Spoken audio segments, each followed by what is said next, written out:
Good evening, my friend. I'm glad you've chosen to spend this quiet time together. These hours before rest are meant for calm stories, soft history, and the kind of company that eases loneliness. Tonight, we'll wander into a tale spun out of lives lived quietly, yet filled with the kinds of longings history books often leave aside: gentle desires, daily burdens, and the surprising ways kindness reshaped futures. If you find comfort here, I invite you softly to leave a like or subscribe. It helps keep these fires lit. And if you will, share in the comments where you are listening from. Perhaps you are curled near a window open to the night breeze, or resting by the hum of a small fan, or leaning back beside a fireplace's glow. Wherever you are, know you are welcome here. So, dim the lights. Let the day fall away. Take a long, slow breath and settle into your chair or into your bed and let the story carry you. And now, part 1. A quiet longing rests unseen in the night.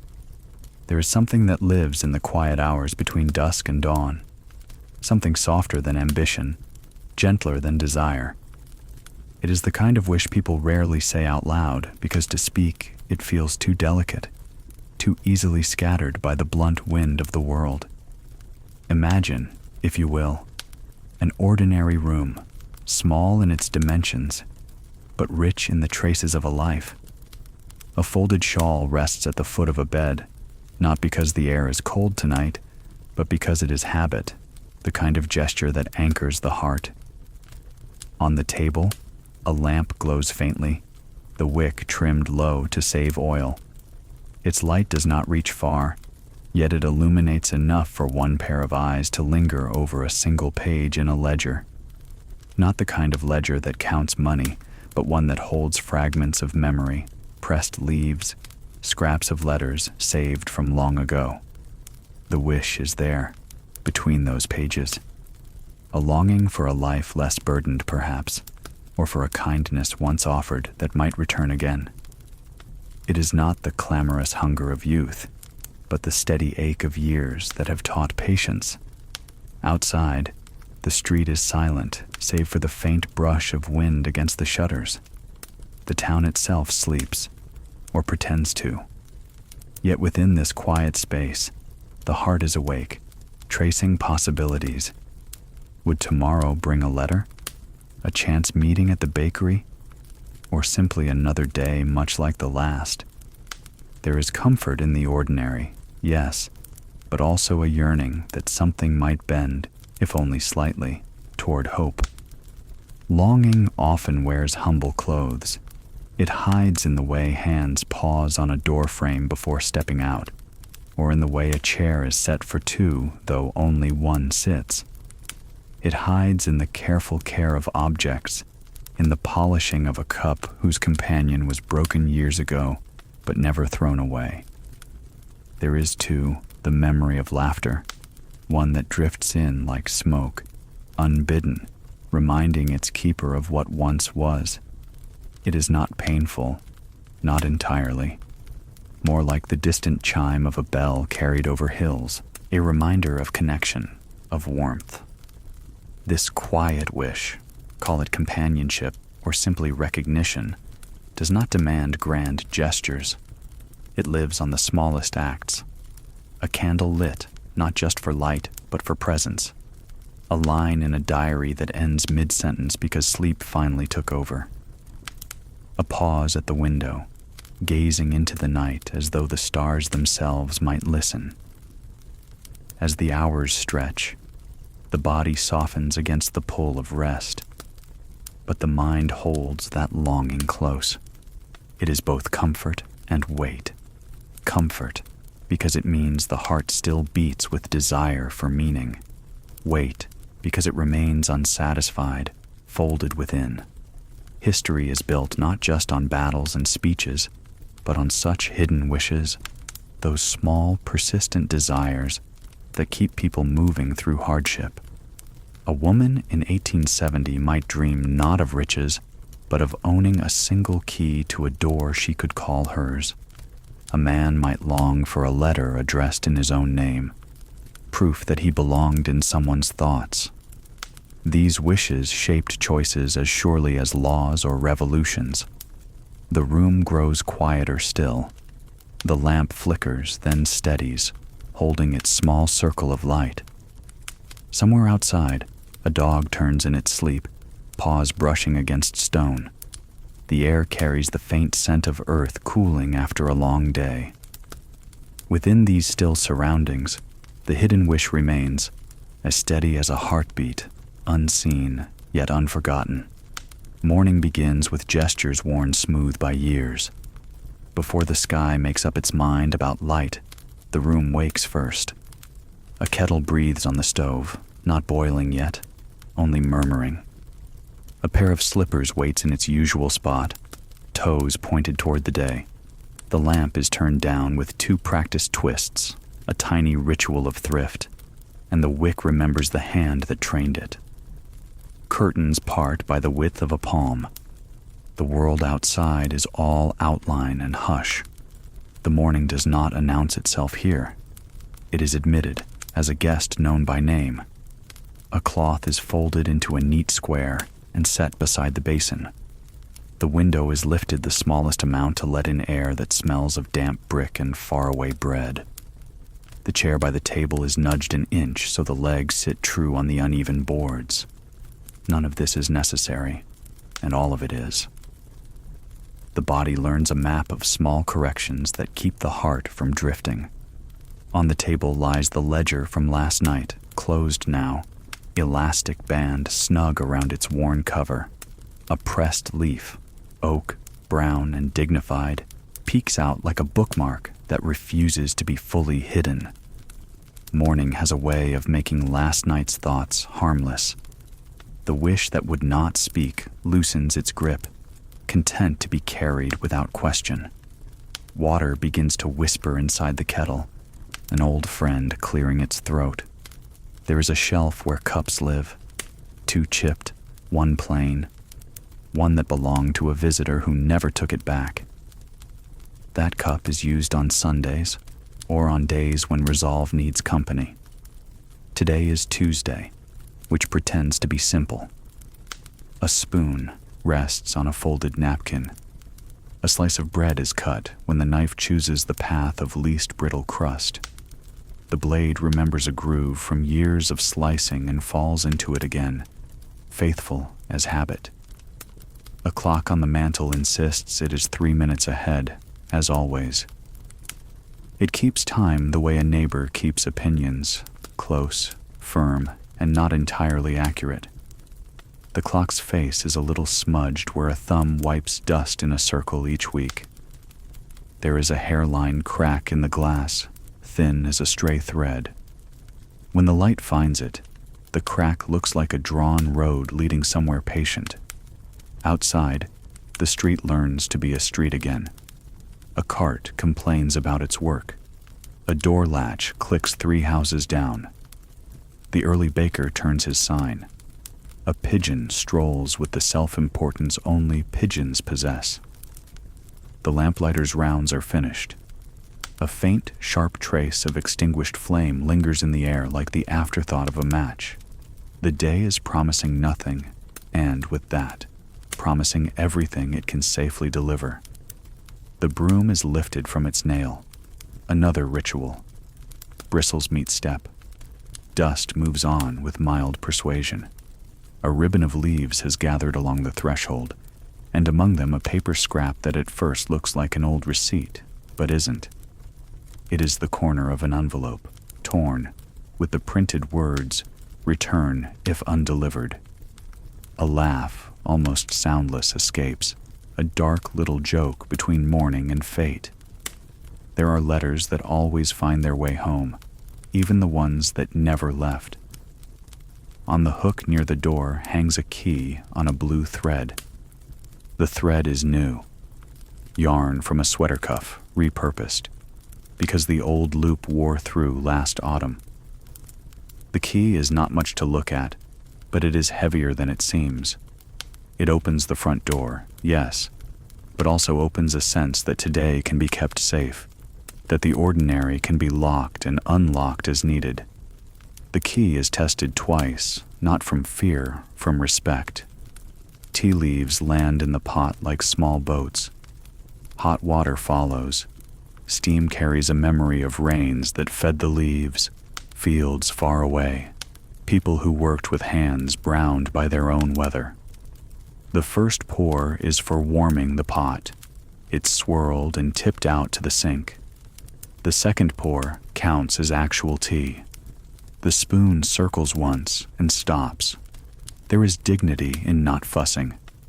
At the small desk by the window, an envelope waits with a stamp slightly askew. The address is written in careful script, as though the letters might slip unless held upright by attention. The name on the front is a familiar one, and still it looks strange spelled by this hand. The note inside is short. It asks after a health that has been mostly good and a garden that has been mostly forgiving. It promises nothing but thanks. The envelope is sealed with the pressure of a plain ring and a breath held one heartbeat too long. A soft knock comes. The first piece of the day that requires an answer. It is only the milkman, leaving 2 bottles and an apology about the price rising next month. He does not wait for a reply. He knows there is no complaint to be made that the sunrise won't make smaller. The bottles shine pale in their wire carrier, like good intentions new to the world. One is set by the stove. One is left near the door for Mrs. Kent from 2 houses down, who pretends she forgets her coins and always repays in fresh parsley and neighborhood news. The bread tin opens to admit air and memory. Inside, a heel of yesterday's loaf sits like a loyal dog. It will become crumbs for the birds, or a crisp corner in a skillet. Waste is not frugal here. It is averted sadness, a way of thanking the day for its effort. A small shock attends to itself in the least alarming manner. As the ledger is unbanded, elastic slipping to the wrist, there is a page where the ink has changed color halfway through a line. The first 3 words are black. The last 2 are brown, and the date in the margin is not that date at all, but 1 week earlier, as if the hand that wrote it paused and time went elsewhere before returning. No harm is done. Still, the mind notes these tiny rebellions. The clock ahead, the ink that cannot keep to one decision, the envelope corner that claims it can find its way back. Morning makes mischief the way a cat taps a spool of thread off a table, gently, without malice, curious to see where it rolls. The broom resumes its patient sermon. The threshold declares itself clean enough. Boots pass on the street. The walk of someone who carries a tool wrapped in cloth so the handle won't thump against the leg. A woman hums an old tune that is part lullaby, part working song. The town shakes off its night skin. Steps in slippers cross to the wardrobe, a dress chosen not for fashion, but for forgiveness in the shoulders. Buttons find their homes. A thin cardigan waits, reserved for later when the sun remembers it has limits. Pins hold hair where it means to stay. A brooch shaped like a leaf holds a scarf, and the scarf holds a bit of warmth that belongs to the person who once gave it. Before leaving, a hand rests on the table's edge, fingers finding the groove where a plate once lived for years. That plate is gone. The table keeps its history under the skin. A pencil writes a list on the paper already started. Tea, soap, twine, 2 stamps, the good salt if it's on sale, flour if the sack has been honest. The pencil is stubby, wrapped in a paper collar cut from an old calendar. It leaves a strong, dark line, then leaves a smudge on the ring finger as a souvenir. Outside, light passes for warmth, though the air still holds a lesson or 2. The door clicks shut and locks with the blue thread key. The step is swept again for good measure. Across the way, Mr. Daggett's rooster, who believes in dramatics, announces noon at whatever hour pleases him. He was hatched convinced of his own schedule and will not be talked out of it. Even the sun has learned to ignore him. The first stop is the bakery. The bell over the door lifts its voice as if it earned the right to be a bell. The baker sets loaves in rows like bricks you could build a reliable day with. He nods. He is the kind of man who nods more than he speaks, which keeps both his secrets and his dough from collapsing. A half loaf is requested, wrapped in paper that whispers when folded. He adds a small heel of something sweet, with a look that says it was nearly too imperfect to sell. The kind gift of a man who trusts you not to refuse what both of you know you will enjoy. At the stationer's, envelopes live in tidy stacks like well-behaved children. A sheet of paper is chosen for its quiet surface, not too white, the kind that forgives the wobble of a hand that did too many chores before writing. The postmaster weighs nothing and announces a price as if he were measuring weather. When 2 stamps are bought, he slides a third across as if by accident. "The ink pad's new," he says, meaning he would like someone to use it. The date stamp lands with a soft authority on a parcel behind the counter. Time, this morning, is very particular about being seen doing its job. On the way home, a short detour attends to something that looks like chance and is not. The little green grocer on the corner displays apples that won't win a beauty contest. They will win supper. The grocer's boy, full of a growing clumsiness that arrives in boys like a sudden burst of elbows, drops a crate and grins when nothing breaks. "Lucky," he says. "Practiced," he's told.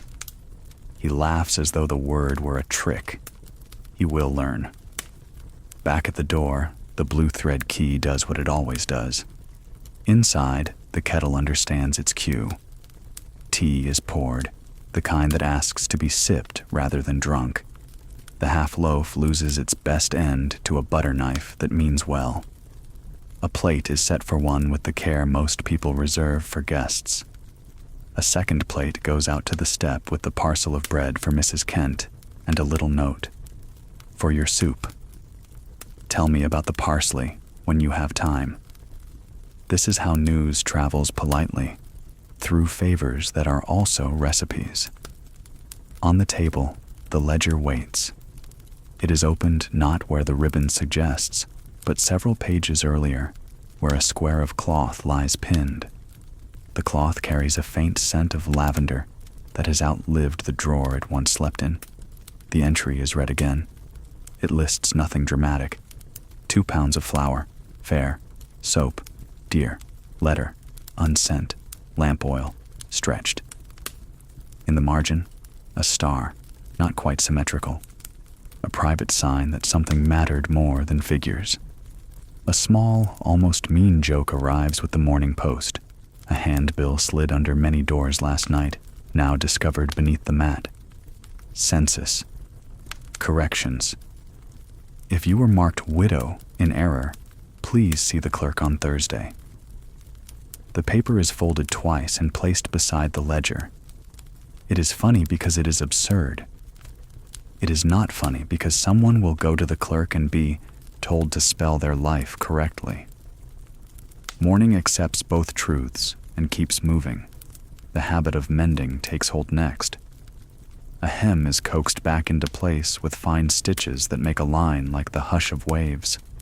Thread passes through cloth and back again, as if the needle were ferrying patience across a river. The mind drifts to nothing particular, the best kind of drifting. Outside, boots become voices which become a wagon, which becomes quiet again. The world rehearses its simple parts. Another small shock hides where no one would look for it. Inside the sugar jar, under the third spoonful, a folded slip of paper left long ago as a test. Does the hand reach too quickly without looking? The note says, "Remember to taste before you sweeten." It is a lesson from a more thrifty season or a more generous one. Either way, today it makes sense. The note is refolded and returned to its place. The jar is closed with a gentle click, like a promise remade. By mid-morning, the room has changed without moving. Light has climbed the wall and found the hairline crack in the clock glass, the groove in the table, the path the broom wore in the steps' paint. In the distance, a church bell counts to 9 with the reliability of someone who knows that 9 is enough. The tea cools. A second cup is poured anyway, out of respect for the ritual rather than need. Sometimes the most orderly mornings keep a secret. Today's lives in the envelope sealed earlier. It is not placed by the door with others bound for the post. It is set on the mantel, propped against the clock, as if the hour could lean back and read it when no one watches. The letter's addressee will not knock today. The letter is not ready to leave. It has work to do just by existing in the room, by practicing how to be out in the world while still at home. Routine has a spine and a sigh. The spine stands up straight, holds the chores in a row: wash bowl, sweep step, write list, boil water, mend hem. The sigh lets the shoulders drop afterward. Both are needed. Only one is visible from the street. At the window, the view has settled into its familiar painting. A cat, convinced of its importance, colonizes a square of sun on the opposite sill. The baker's boy runs back with a message for nobody, pure speed for the joy of it. Mrs. Kent's door opens and a hand appears, retrieving the bread. She holds it a second, palm to paper, a benediction, then disappears again. In a little while, the smell of parsley will cross the fence like a neighbor leaning over to say that the world, against certain odds, remains intact. The kettle is rinsed, the spoon is dried, the ledger is banded again, elastic snapping lightly against the cover like a soft word of caution. The chair is nudged that same inch into true. The curtains close by the width of that same palm. The blue thread key is hung by its loop in the place the hand knows even in the dark. Morning, having done its work, steps out of the room without closing the door behind it. Noon will come with its heavier footfall and its appetite. But before that, the day offers a pause, a small landing between stairs. In that pause, the heart attends to its quiet wish, not to solve it, only to keep it company. It is astonishing what is kept alive by company. Paths repeat, shaping hours like gentle waves. Afternoons arrive not with ceremony, but with a patient step, as though the morning had only paused, taken a breath, and continued walking. In towns both small and sprawling, days are kept alive by paths worn smooth through use. They are not the great roads marked on maps, but little passages between habit and memory, as familiar as the seams of a well-worn coat. The first path is through the house itself, from kitchen to table, from table to stove, from stove to cupboard, steps that rehearse themselves without thought. The floorboards know exactly where the weight will fall and answer with the same creak each time, a soft recognition, not quite complaint. There is comfort in these repetitions, the way a lullaby repeats its line so the listener can relax into knowing what comes next. Beyond the door, the street takes over. Its stones have heard the same shoes for years. They could tell who is coming by rhythm alone. The short, hurried patter of a child sent on errands, the steady, slower beat of someone carrying a heavy sack, the clipped pace of a clerk rushing to balance one more ledger before sundown. Afternoon settles itself among these sounds, layering them into a hum of life that is steady rather than urgent. At the edge of town, paths fork toward fields, shops, or the riverbank. Each direction carries a story, though few stop to consider it. The route to the bakery is lined with doorsteps that hold the smell of yeast and sugar. The way toward the market crosses beneath laundry strung high, white sheets billowing like sails. The river road passes the tannery, sharp with its work, and then eases into willow shade where the water mumbles about journeys longer than any town can know. Repetition, for many, is a safety net. A laundress with aching shoulders knows that tomorrow will bring more of the same stains, the same basins, but also the same coins at the end of the week, enough to keep bread on the table. A blacksmith wakes each morning to iron that waits to be persuaded by fire, as it always does. In their sameness lies the promise of survival, and even sometimes pride. But paths can hold silent resistance too. Watch carefully, and you will see how a woman pauses before turning down the main street, as if deciding whether to walk the longer way just for a few minutes more of quiet. A shopkeeper lingers with the shutters half closed, enjoying the narrow wedge of privacy before lifting them. A child takes the scenic route with a basket, knowing it will mean scolding but unwilling to surrender the freedom of delay. Routine can be both anchor and chain. For some, the repetition provides rhythm to lean upon. For others, it presses down like a hand that will not let go. Yet even chains can glitter in certain light. A clerk copying columns of numbers may find secret pleasure in the neatness of ink. A washerwoman may count the way cloth softens under her hands as a measure of her skill. In such details, the endless becomes bearable, sometimes even beloved. History, too, has always rested upon these ordinary paths. Behind each headline event were thousands of footsteps repeating their course. Farmers sowing and harvesting, apprentices hammering the same strokes, teachers drawing the same letters on blackboards. The remarkable was built on the dependable, though the dependable rarely receives its due in the telling. This afternoon, in the hush between errands, a discovery slips in almost unnoticed. On the walk to the market, where the cobblestones dip, a crack has widened.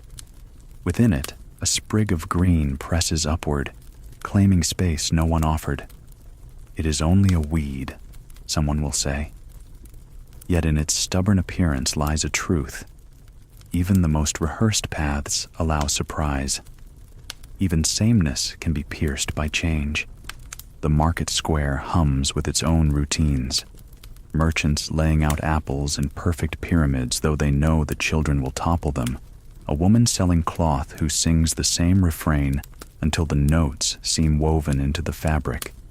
The cobbler who sets his tools in a strict line before touching a shoe. Customers arrive and depart in waves, their gestures repeated, point, weigh, pay, nod, yet each with a slightly different shading. The afternoon becomes a tapestry of movements that echo but never quite duplicate. One merchant sets out a jar of honey with the lid loosened. A child dips a finger before being pulled back by her mother. The sweetness is fleeting, but it marks the day. Another man adjusts his hat each time the church bell rings, as if saluting not faith, but time itself. These details, small as they seem, give routine its flavor. They keep it from becoming only a shadow of yesterday. Returning home, the same stones greet the same feet. Yet in the small satchel there is new bread, and in the pocket, 2 extra nails offered by the blacksmith for no reason at all. On the windowsill sits a folded note left by a neighbor, the paper catching light like a white feather. The path repeats, yes, but it also gathers. What was empty this morning now carries the marks of having been lived. Even indoors, routine continues. The kettle is filled again, because afternoons require their own brew, different from morning's sharper taste. The ledger is opened, not for memories this time, but for accounts, soap, flour, milk, a coin lent to Mrs. Kent. The pencil scratches like a cricket, small, steady, unremarkable. Yet each line is a defense against forgetting. The broom returns to its corner, its bristles bearing the faint scent of outdoors. The chair accepts its weight again. The window, earlier opened, is now drawn close against the sun's stronger hand. Each gesture, each path, folds into the whole like pieces of fabric stitched together. What emerges is not a dramatic picture, but a quilt of survival, warm enough to cover another night. Soft troubles gather like rain at the eaves. The afternoon has its own stillness, but within that stillness, small troubles gather. They are not storms, not yet, but the sort of slow-building clouds that cast a faint gray across the day. They do not announce themselves with thunder. They arrive like the weight of dust settling where no one thinks to sweep. A quiet setback might be nothing more than a letter returned. It arrives in the post, its seal unbroken, its stamp neatly canceled with ink. The handwriting on the front, so carefully traced, now looks embarrassed, as if it too were caught out in a lie. The clerk delivers it with no ceremony, just a shrug, as though he's seen such failures before. The heart, however, does not shrug so easily. It lingers on the envelope, on what it meant, and on the silence it carries back with it. There are other small failures. The loaf bought in the morning proves dry, its crust crumbling more than expected. The seam mended in haste comes loose again at the shoulder, the thread not as strong as the hand hoped. A jar of preserves, opened for supper, smells of something not right, and is set aside with a sigh. These are not tragedies, only reminders that even careful living cannot protect against every small betrayal. Listen closely, and you can hear the house itself joining in. The hinge of the kitchen door squeaks louder today, as though protesting its neglect. The clock, always 3 minutes fast, now adds a fourth for spite. Even the broom, leaned against the wall, tips itself over at the wrong moment, bristles fanning across the floor like a gesture of defeat. Yet these setbacks carry their own lessons, quiet though they may be. A failed loaf teaches patience, for bread that disappoints today can still feed birds tomorrow. A loosened seam instructs humility, reminding the hand that haste has a price. Spoiled preserves whisper caution that no jar, however neatly sealed, can promise perfection forever. There is an art to absorbing such disappointments without letting them curdle the spirit. Some keep a small drawer in their minds, a place for the day's failures to rest until time makes them softer. Others fold them into story, recounting how the jar burst or the hinge gave way, and in telling it, they transform it into something gentler than irritation. But there are moments when quiet setbacks carry a sting. Imagine opening the ledger only to find a blot of ink spread wider than the word beneath it, erasing both number and note. The page can be recopied, yes, but the trust in that ink is never quite the same. Or stepping outside with a basket only to realize the clouds that looked patient have turned mean, rain falling before laundry is dry, each sheet gathering the smell of wet stone instead of sun. These are not crises, yet they rearrange the afternoon, forcing new choices where none were wanted. Neighbors know these troubles well. Mrs. Kent complains, not loudly, that her stove smokes worse on damp days, and though she opens every window, her rooms still smell of soot. The baker curses the flour shipment that came coarse this week, yielding loaves heavier than stones. The blacksmith mutters that the coal is damp, his fire sulking instead of roaring. Each house, each trade receives its own portion of setbacks, delivered like unwanted mail. Children feel it too, though their language is different. A marble lost through a crack in the boards, a kite string snapping just as the wind favored it, a scolding for shoes muddied beyond saving. Their tears are as real as any adult's sigh, though quicker to dry. What they learn, in their own small way, is that the world resists even play, and that resistance shapes them more than success. Yet in the rhythm of a town, these shared setbacks weave a kind of solidarity. When one complains of rain, the other nods with a rueful smile. When one admits the seam gave way again, another offers a stronger thread. Failures do not isolate here. They bind in their own sideways fashion. A curious thing happens as dusk draws nearer. The same setbacks that soured the day begin to soften under lamplight. The spoiled jar becomes a tale at supper. We thought we'd feast on jam, but it tried to feast on us. The uneven loaf, cut thin, finds use as toast crisped over the fire. The returned letter, though painful, becomes a reminder that the heart still dared to write. What stings in daylight may console in evening when memory folds it into the quilt of lived hours. Sometimes setbacks carry hidden gifts. A failed errand means passing the church at just the right time to hear the choir practicing, their voices rising not for an audience, but for themselves. A broken clasp on a basket forces the hand to tie it shut with ribbon, and the ribbon adds a charm the plain clasp never had. Even disappointment can carry beauty, though it seldom admits it at first. Still, one must be careful not to dress every loss in borrowed finery. Some hurts remain raw. The envelope that returned carries more than ink. It carries the knowledge of distance, of silence chosen or enforced. No lamp can soften that entirely. The person who placed their hope in that letter must find a way to keep walking. Steps heavier now, but still steps. The house absorbs the mood. Lamps are lit earlier, their glow golden against walls that sag a little with the years.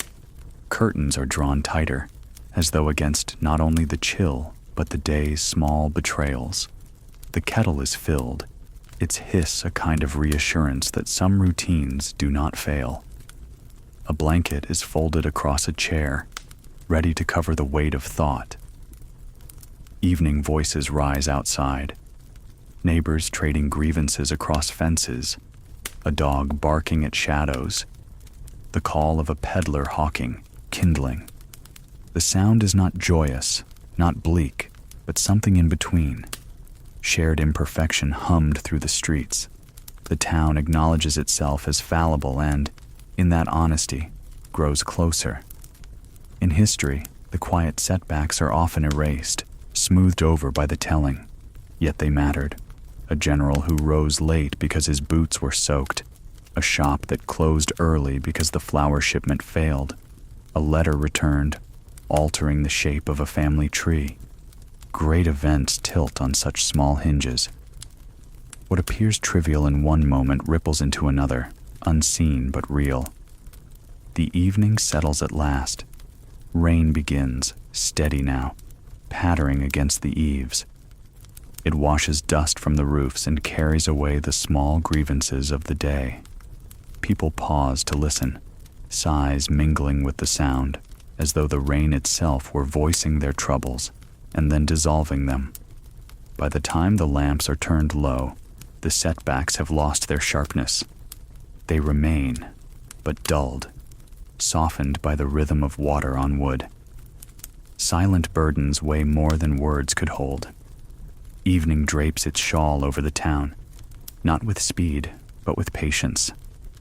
Lamps bloom along the streets one by one, and the day folds itself away. Yet within homes and within hearts, not everything finds rest. There are burdens too heavy for speech, weights carried in silence, where no ear is asked to listen, and no tongue dares to shape the truth. Silence is not empty. It is a vessel, and it fills easily. It gathers disappointment, unspoken fear, hidden grief, secret longing. To the casual eye, life proceeds as usual. supper laid out, curtains drawn, boots by the fire. But beneath these gestures lives another story, a weighty one, and the telling of it might disturb the fragile fabric that keeps the household, the neighborhood, the self intact. A widow eats at her table, one place set instead of two.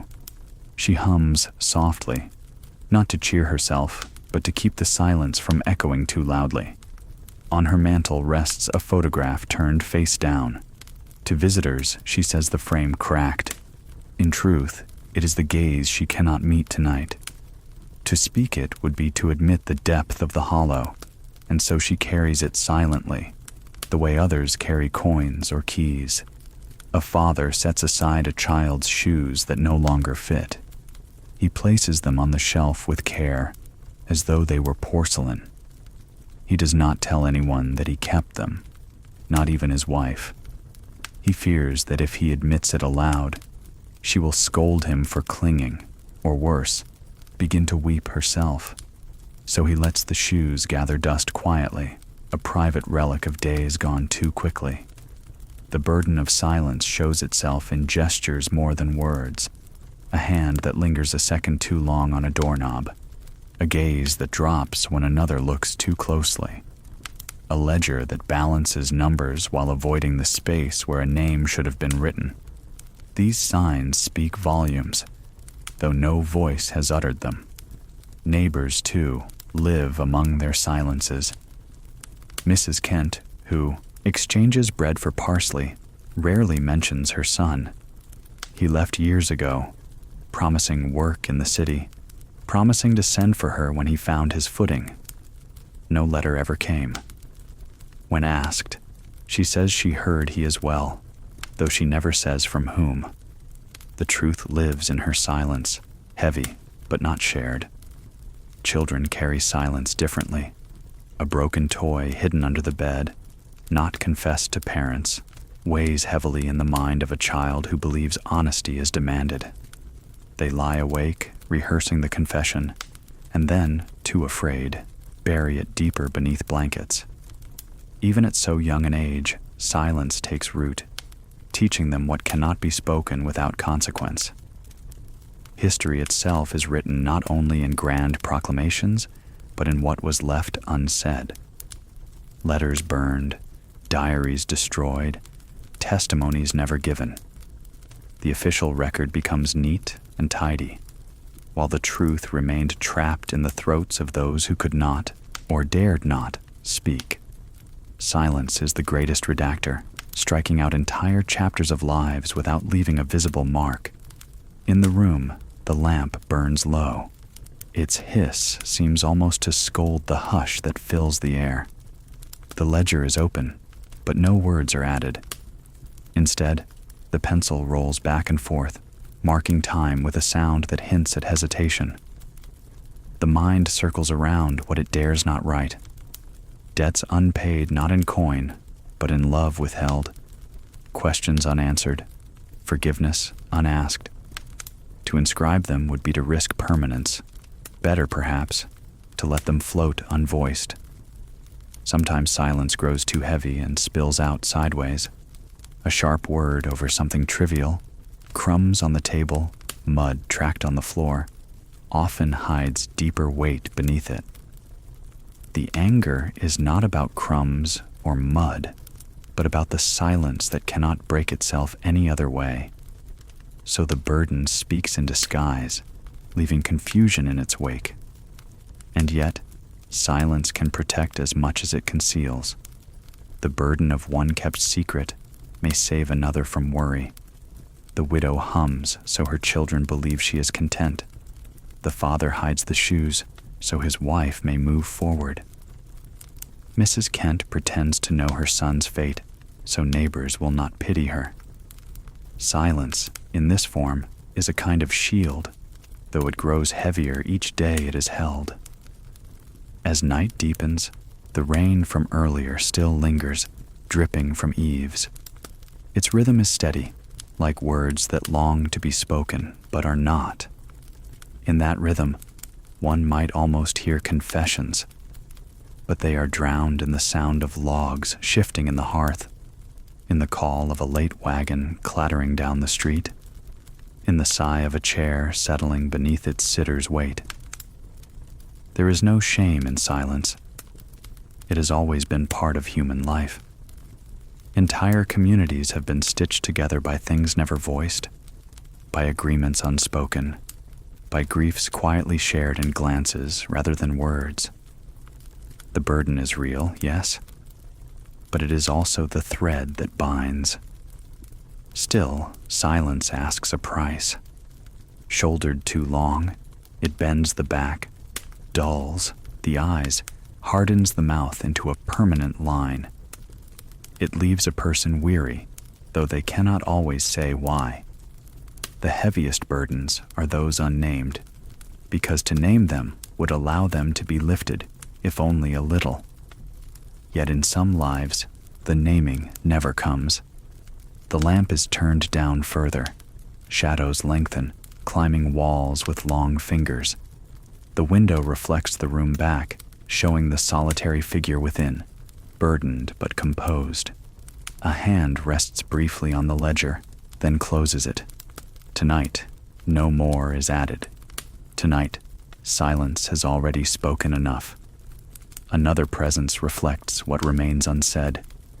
Morning slips across the rooftops slowly, like water poured from a jug, clear and steady. Curtains shift in the faint draft as a pale glow creeps into corners where night has not quite finished its work. Within such hours, when the household has not yet fully stirred, people discover something curious: how much of their own quiet burdens they can see in the faces of others. The mirror does not always hang on a wall, framed in gilt or simple wood. More often, it walks beside us, carrying groceries, sweeping a porch, sitting across the pew on Sundays.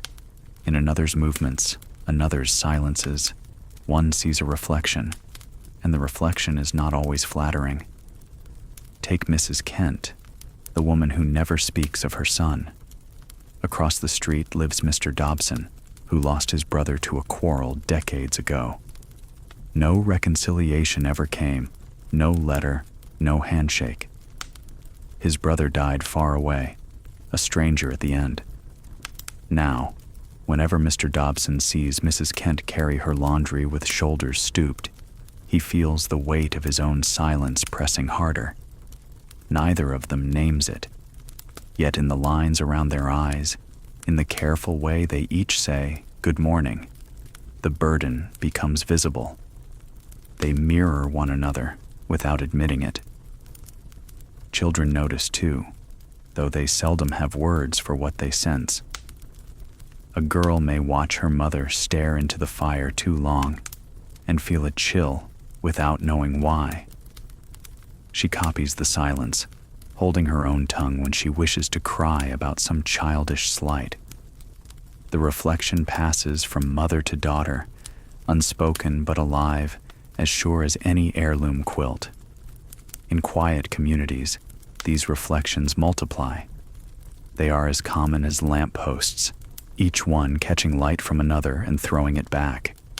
No person's grief remains solely their own.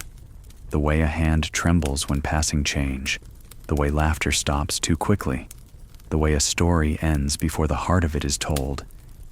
Each gesture calls to someone else who has felt the same and holds the same. There are moments when these reflections grow startling, even haunting. A widow standing at the market finds herself face to face with a young wife carrying bread and milk. For a second, she sees her younger self, bright with expectation. The shock of recognition can cut deep. She turns away quickly, before words can form, afraid the younger woman will sense the shadow, awaiting her in years to come.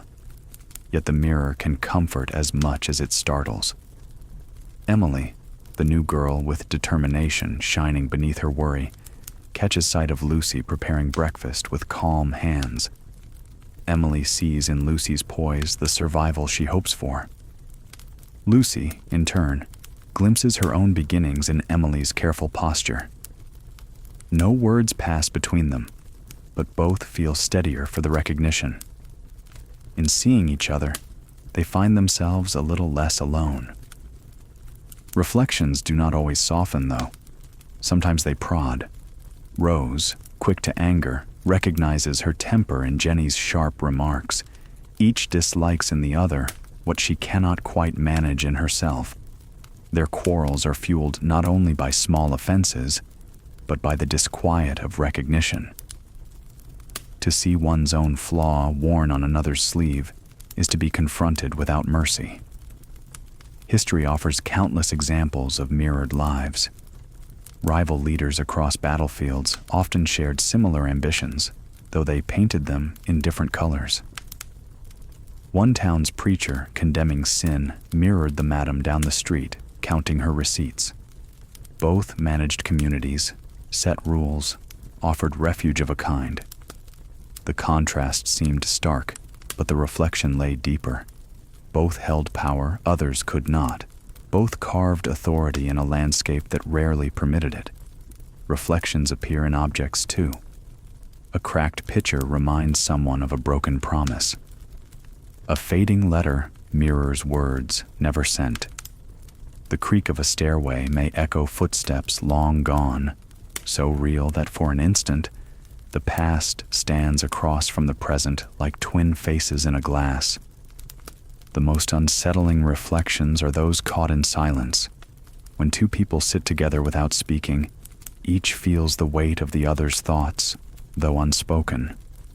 A man and his grown daughter may share tea without mentioning the empty chair at the table. Each knows what the other remembers. Each sees it in the way the spoon clinks, in the length of the pause before the next sip. The silence becomes a mirror sharper than any polished silver. Mirrors nearby can ease loneliness in surprising ways. Emily, carrying her tray of cups, notices Thomas rubbing his shoulders after sweeping. She does not mention her own aches, yet in his sigh, she finds her own fatigue reflected. She is reminded that weariness belongs to all, not just herself. The recognition comforts her even as she pushes through her chores. There is a tender power in these quiet reflections. They remind us that burdens are not private property, though we guard them as such. They cross fences, seep through walls, ride in the expressions of neighbors and the gestures of strangers. They tell us, without telling, that our hidden weight is known, is shared, is part of the common fabric. Yet mirrors can also deepen solitude. When one sees one's own longing reflected, it can feel like looking into a well with no bottom. The awareness of how many share the same silence may magnify the ache. Still, even this has value. Better to ache together, unknowingly, than to imagine oneself entirely alone. As dusk approaches, reflections stretch longer, both shadows on the ground and thoughts in the mind. People move more slowly, weighed not only by the day's labors, but by the unseen doubling of themselves in others. Each step seems echoed. Each glance seems answered. And in the hush of night, when lamps flicker low, these mirrors grow more mysterious. A widow at her window sees her own face returned to her, overlaid with the ghost of youth. A child glimpses his father's weary stoop and fears he will one day wear the same. Lovers notice in each other's eyes the same doubts they try to conceal. The world becomes filled with reflections, and in them, truth both gentle and hard to face. The mirror nearby is never silent. It whispers constantly, through posture, through pauses, through the shape of lives brushing against one another. It asks us to see ourselves not only in glass, but in each other, and in that vision, perhaps to soften the burdens carried in silence. Small chores become threads of hidden care. Kindness does not always arrive with trumpets or bright banners. More often, it threads itself quietly through the fabric of a day, like stitching so fine that only the one who wears the garment feels its strength. Evening has a way of drawing such threads together, of showing in the lamp's soft glow how small acts, unnoticed in daylight, hold entire households steady. Take, for instance, the simple chore of preparing supper. Bread is sliced a little thicker for the one who worked longer in the fields. Butter is spread more generously for the child who returned from school with tired eyes.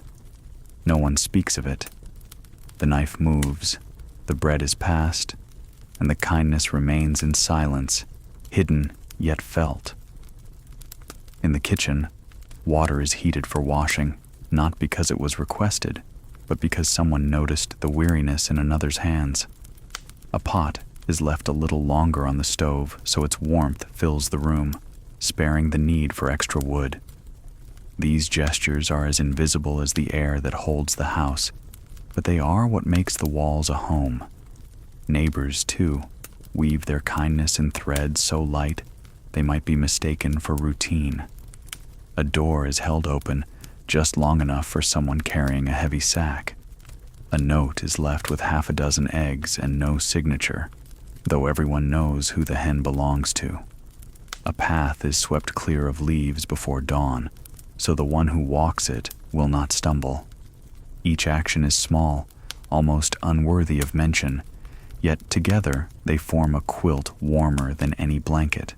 The beauty of such threads lies in their persistence. They repeat day after day, as faithfully as the sun rising. Unlike great acts of charity that dazzle briefly and fade, these modest kindnesses endure.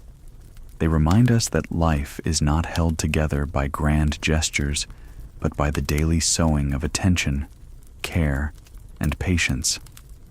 Children learn by watching a boy who sees his mother set aside the choicest apple for the neighbor's sick child, learns that generosity need not be loud. A girl who notices her father mending the fence, not only for their own cows, but for the neighbor's goats, understands that duty can stretch beyond property lines. These lessons thread themselves into young hearts, to be drawn out later when kindness is required again. Kindness often wears the disguise of habit. One might say, "I always walk this way," when in truth, the path is chosen so an elderly neighbor will see a friendly face each morning. Another insists, "I prefer strong tea," when they have quietly steeped it lighter for someone else's comfort. The very act of denying the kindness makes it purer somehow, as though it was meant to vanish once given. Yet kindness has its shocks as well. A quarrel between neighbors may simmer for months over a boundary stone, until one day one finds the other collapsed by the roadside. Without pause, the long feuding hand reaches down to lift, to steady, to carry home. Resentment dissolves in the urgency of care. It is in such moments that kindness reveals its strength, startling as lightning but far more gentle. History seldom records these small mercies, though they carried as much weight as wars and treaties. A soldier sharing his last biscuit with a comrade, a nurse smoothing a pillow, a stranger guiding another through darkened streets after a fire.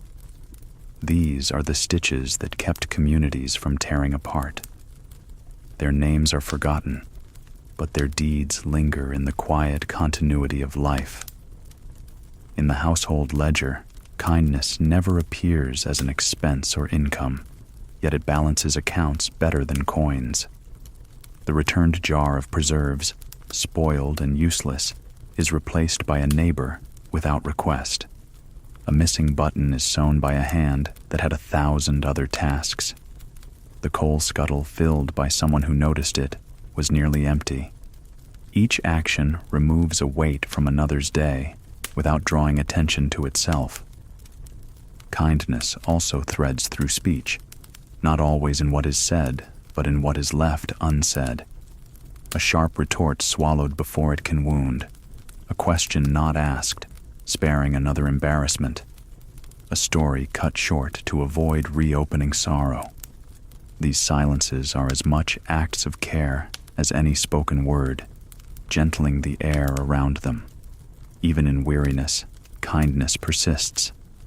A woman scrubs the last plate though her back aches, knowing her daughter has homework waiting. A man sharpens the neighbor's tool along with his own, though his eyes strain in the lamplight.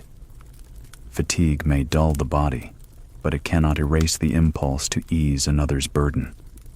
Sometimes kindness appears in places least expected. A brothel keeper sets aside a coin for the doctor who tends her girls, ensuring they will not be turned away. A sheriff, gruff and feared, buys sweets for the children who scatter from his shadow. A gambler, flush from winnings, quietly pays the rent for a widow. Such acts surprise precisely because they come from hands assumed hardened, and in that surprise lies their power. The threads of kindness are rarely symmetrical. One gives more than another.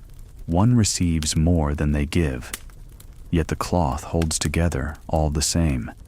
Balance is not the goal. Survival is. And survival, in every age, has leaned upon these unseen stitches.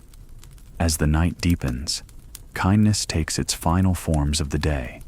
A blanket tucked higher on a child's shoulder. A candle left burning in the window for a late traveler. A door unlatched so the cat may come and go without scratching. The house settles into its quiet, stitched together by acts no ledger will ever note.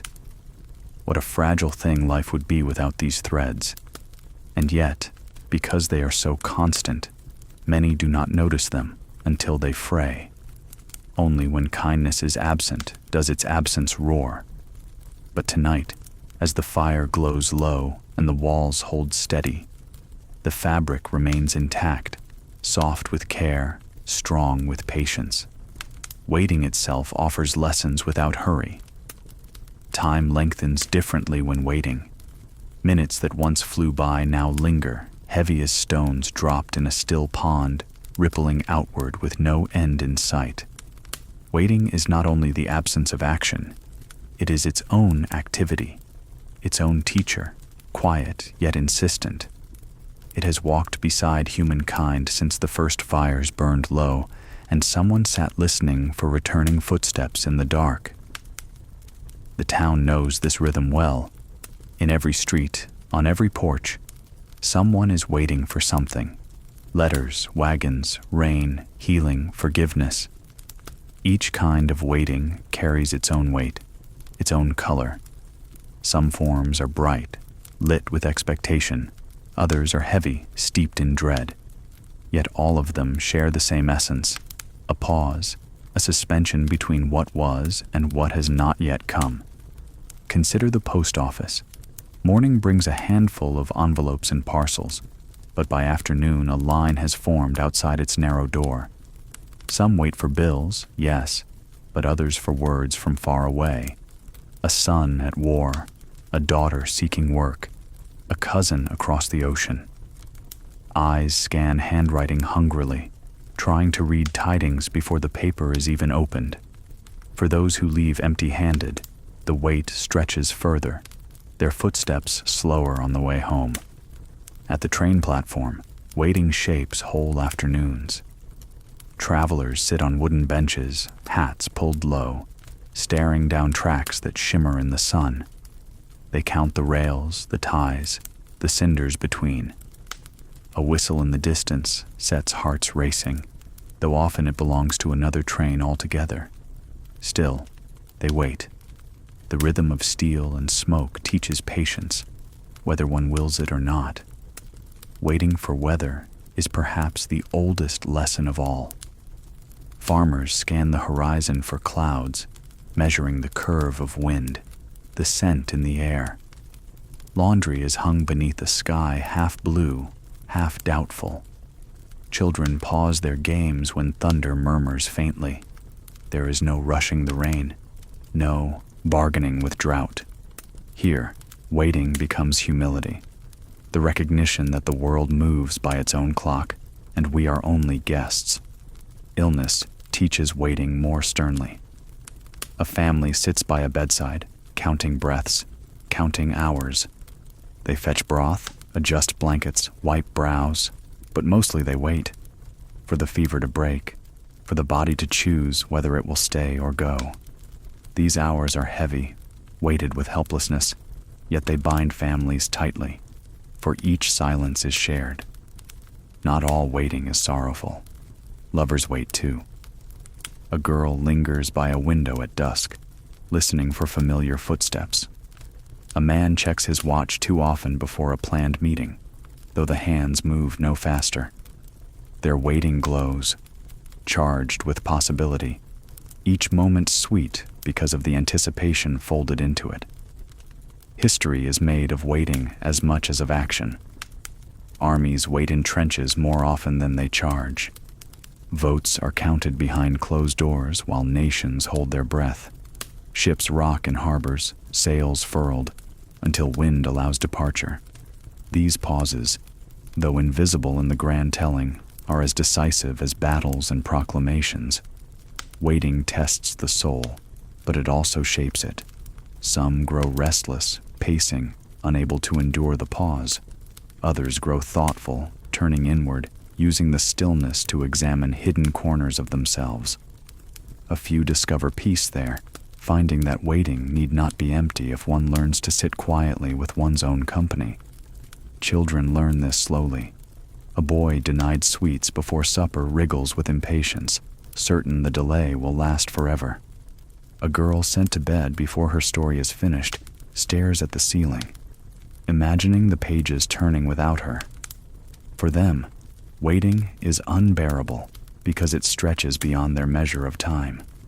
Yet, little by little, they learn that the sweet will come, the story will resume, and waiting is not eternity, only a bridge. Neighbors teach waiting kindly. Mrs. Kent, familiar with disappointment, shares her own method. She hums while she waits, filling silence with tune so that minutes cannot frighten her. The blacksmith, more gruff, sharpens tools while expecting late deliveries, turning his frustration into sparks and polished steel. Each finds a way to turn waiting from emptiness into use. Still, the hardest waits are those without end dates. To wait for someone who may never return, for forgiveness that may never be granted, for words that may never be spoken. These stretch the heart thin. They are burdens, yes, but they also grant a strange endurance. People who carry such weights learn to fold them into daily life, like a secret pocket stitched inside a coat. No one else can see it, but it is always there, holding something unfinished. There is beauty in the shared pause, too. At dusk, neighbors gather on porches, each waiting for the coolness of night. They rock in chairs, watching the street darken. Conversation ebbs, then ceases, until only the chorus of crickets fills the air. The waiting becomes communal, a quiet ritual no one names, but all cherish. Kindness grows naturally in these pauses. A hand offers a cup of tea to someone restless. A neighbor sits beside another who fears bad news. They do not rush the clock. They only lend presence, turning waiting into something gentler. In that companionship, the burden of time is halved. And when the awaited moment finally arrives, be it a letter, a train, a change in weather, or the lifting of a fever, it is received with a gratitude deeper than words. The relief is not only for the outcome, but for the ending of the wait itself, for the release of hours that once stretched without mercy. Tonight, as lamps glow behind curtains, many still wait. Some for news, some for healing, some for love. They rest their elbows on tables, their chins in hands, staring at the slow crawl of shadows across the wall. The lesson of waiting is whispered again. That time is not ours to command, only ours to endure, and perhaps to soften with patience. A single kindness opens an unexpected door. There are moments when the smallest gesture, almost tossed into the day without thought, becomes the hinge upon which the whole day, or even a whole life, swings open. Such moments are rare not because kindness itself is rare, but because most kindness is content to remain quiet, unnoticed, folded into daily rhythms. Yet once in a while, a single act stands out like a lamp newly lit, illuminating more than anyone expected.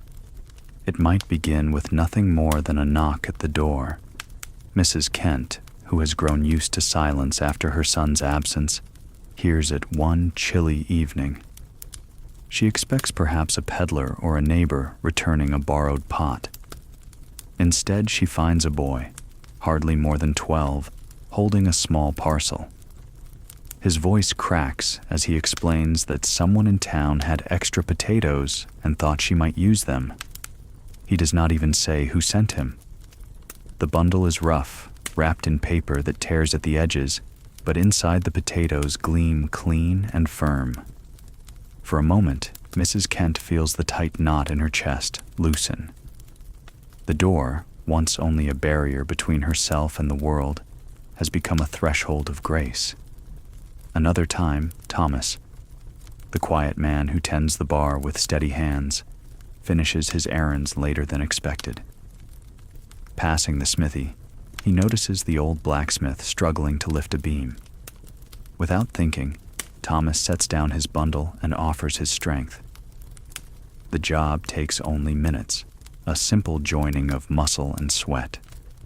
Yet the blacksmith, surprised, finds himself telling Thomas about his younger days, about a brother lost in an accident long ago. That story, long unspoken, had waited for just such a kindness to open it. What began as a lifted beam becomes an unburdened heart. History is filled with these doorways.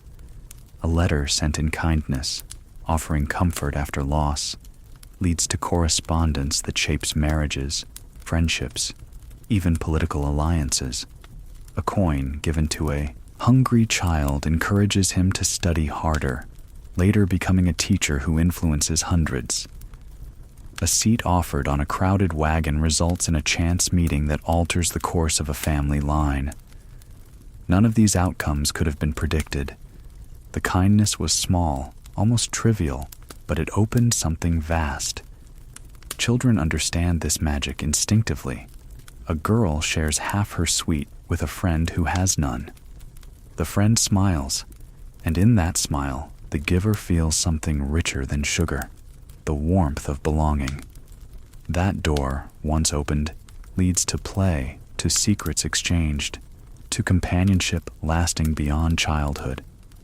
The sweetness lingers not on the tongue, but in the memory. Sometimes kindness crosses, divides thought impassable. A sheriff, stern and feared, pauses to help a woman gather spilled apples in the street. The townsfolk, watching, whisper that perhaps he is not only a figure of law, but of care. Their perception shifts, softened by the sight of him on his knees among rolling fruit. That single image opens a door of trust between authority and community. Even quarrels may be healed this way. Two neighbors, long bitter over a boundary dispute, find themselves trapped together in a sudden storm. One offers the other shelter beneath his porch. No apology is spoken, no truce declared. But the act itself unlocks a door long rusted shut. When the rain clears, they step back into the street changed, each aware that kindness has altered the lock. Yet kindness does not always look like kindness at first glance. A stern word given to prevent a worse mistake, a refusal that spares someone shame, a boundary drawn to protect another. These too can be doors. They may appear heavy, even cold, but they open spaces where safety and dignity may grow. Only later does the one who received them realize what was given. The danger lies in underestimating such gestures. Because they are small, they are often dismissed. It was nothing, the giver insists, brushing it aside. But to the one who receives, it may be everything. The potatoes, The lifted beam, the shared sweet, the hand reaching down in the rain. These are not small in their effect. They alter the air, redirect the path, shift the weight of loneliness or despair. The house reflects this truth. A door that once stuck is planned smooth by a neighbor's careful hand. Now it swings easily, and each time it opens, it reminds the household of generosity. A blanket left folded neatly at the foot of the bed by someone thoughtful becomes a nightly reassurance. These objects, touched by kindness, become more than wood or wool. They become symbols of doors once opened. Waiting, as we have seen, teaches patience, but kindness gives the waiting purpose. A woman waiting for news receives a knock and finds a friend willing to sit with her. The wait is no shorter, but it is lighter. A man waiting for harvest feels the encouragement of a neighbor who helps mend a fence. The crop will not ripen faster, but hope stretches further. In each case, kindness turns a locked door into an open threshold. As night deepens, the town grows quiet.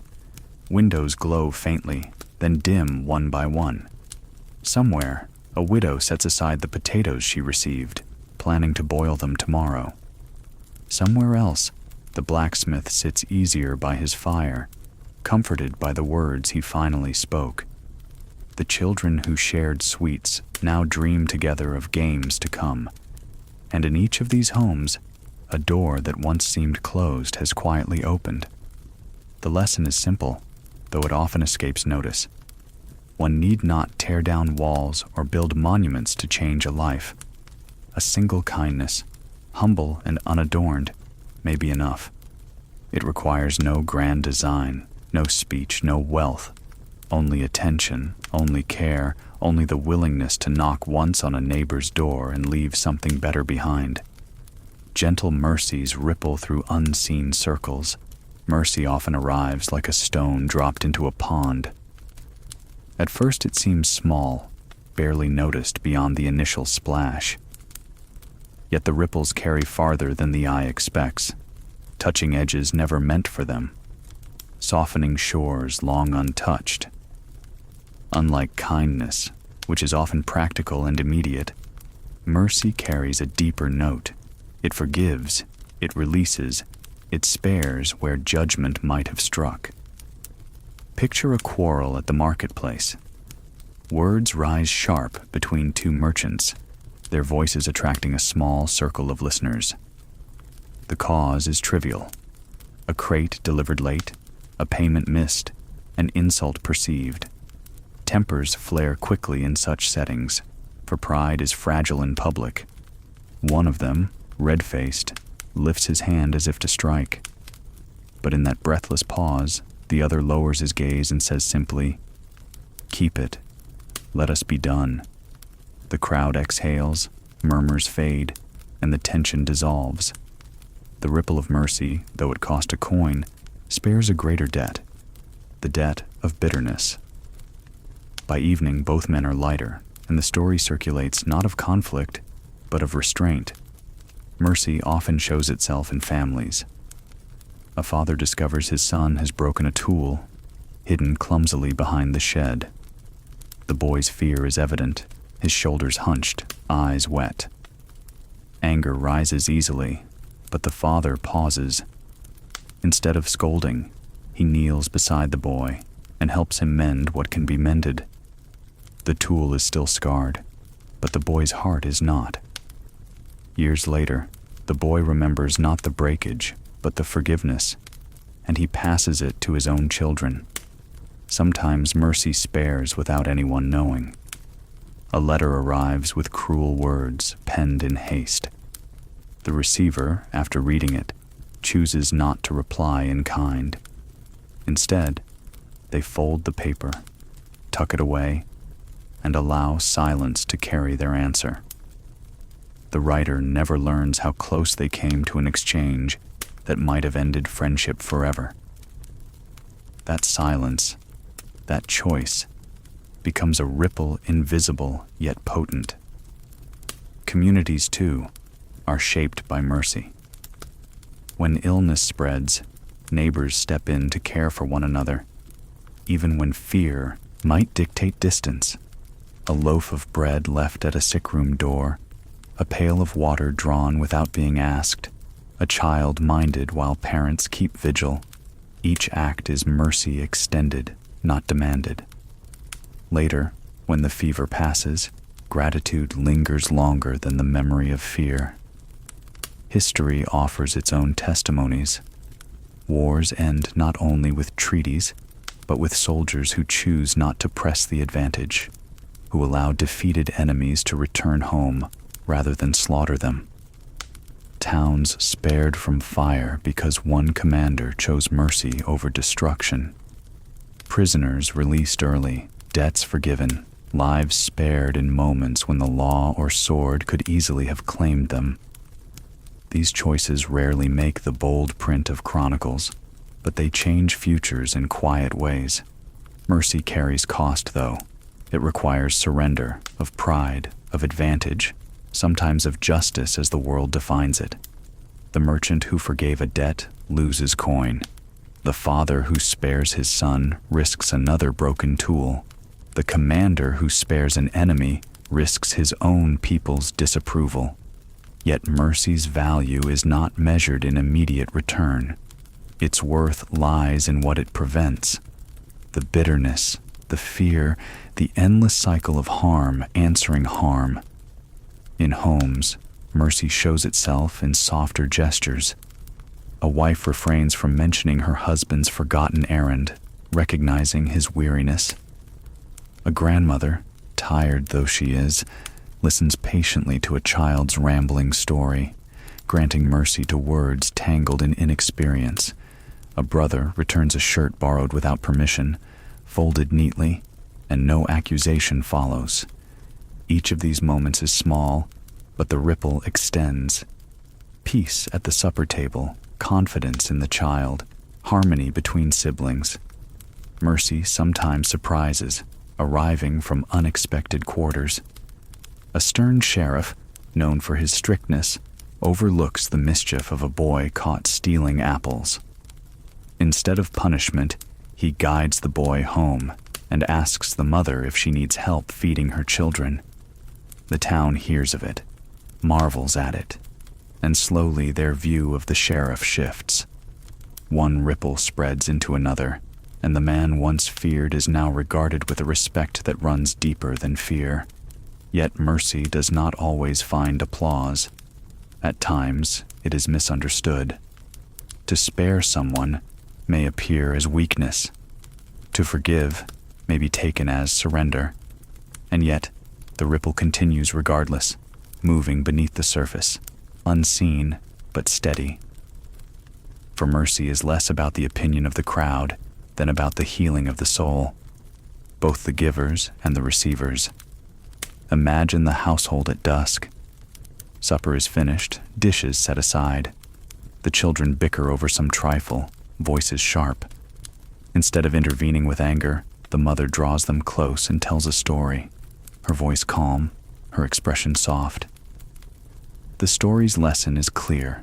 Quarrels pass, love remains.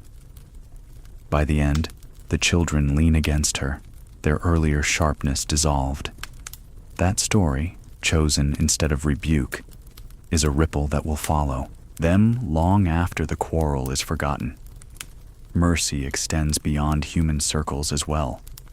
The farmer spares a tree that no longer bears much fruit, allowing it to stand for shade. The child rescues a wounded bird instead of leaving it to fate.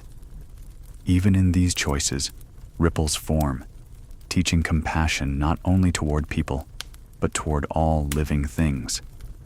When night deepens and the street grows hushed, mercy continues its quiet work. Somewhere a quarrel ends with a sigh instead of a shout. Somewhere a letter of reply is written in gentler words than the first deserved. Somewhere a child is tucked into bed with reassurance rather than reproach. These ripples, unseen by most, shape the character of the community more than edicts or rules. The pond may appear still, yet beneath its surface, the ripples travel on. Mercy moves in this way, modest, often unrecognized, but enduring. And tomorrow, when tempers rise again, when debts weigh heavy, when pride strains against humility, the memory of mercy will remain, urging the hand to stay, the tongue to soften, the heart to open. The still moment carries a quiet shift. There are hours in a day when nothing seems to move. The world exhales, and in that long pause, time itself grows hushed. These are the still moments when the ordinary noise of life softens and something quieter, deeper, is allowed to step forward. No bells ring, no doors slam, no wagons clatter past, only the slow rhythm of breath, the whisper of leaves, the faint creak of a chair shifting its weight.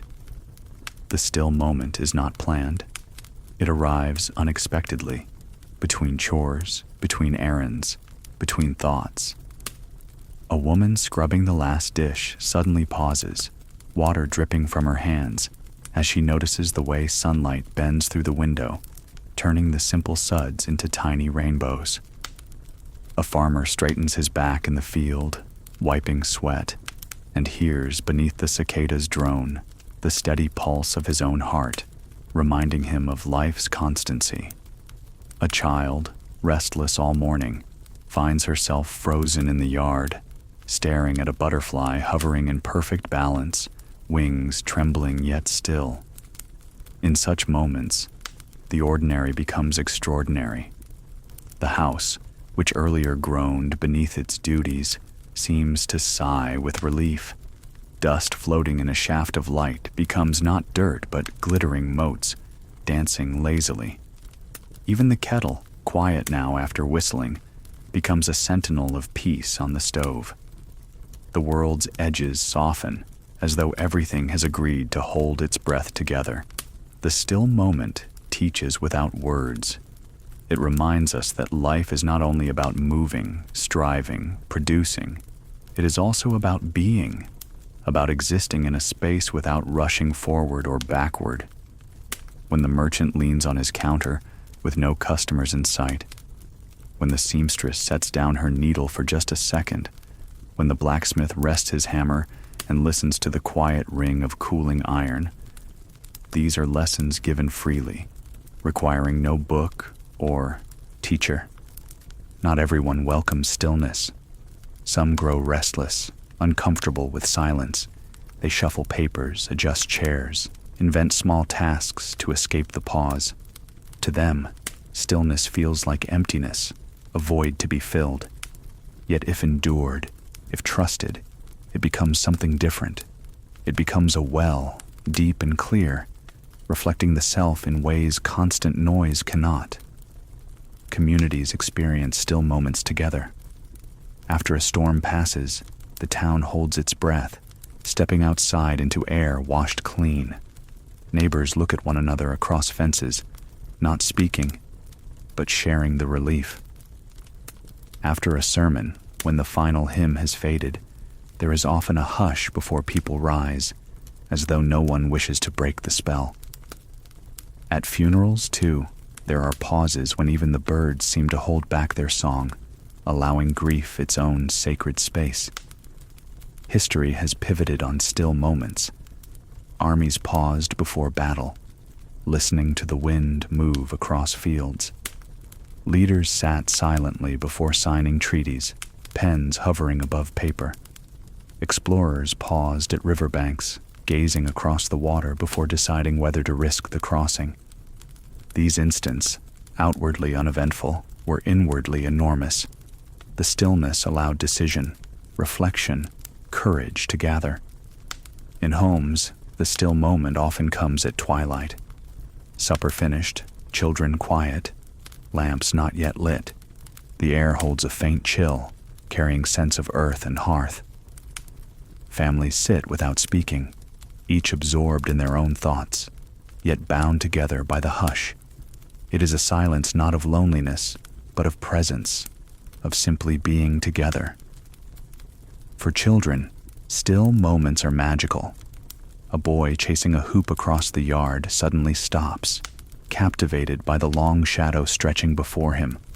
A girl braiding her doll's hair freezes, noticing the exact way the sunset paints her doll's face gold. These pauses shape memory.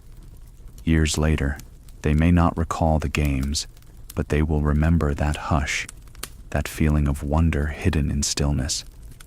For elders, stillness carries memory.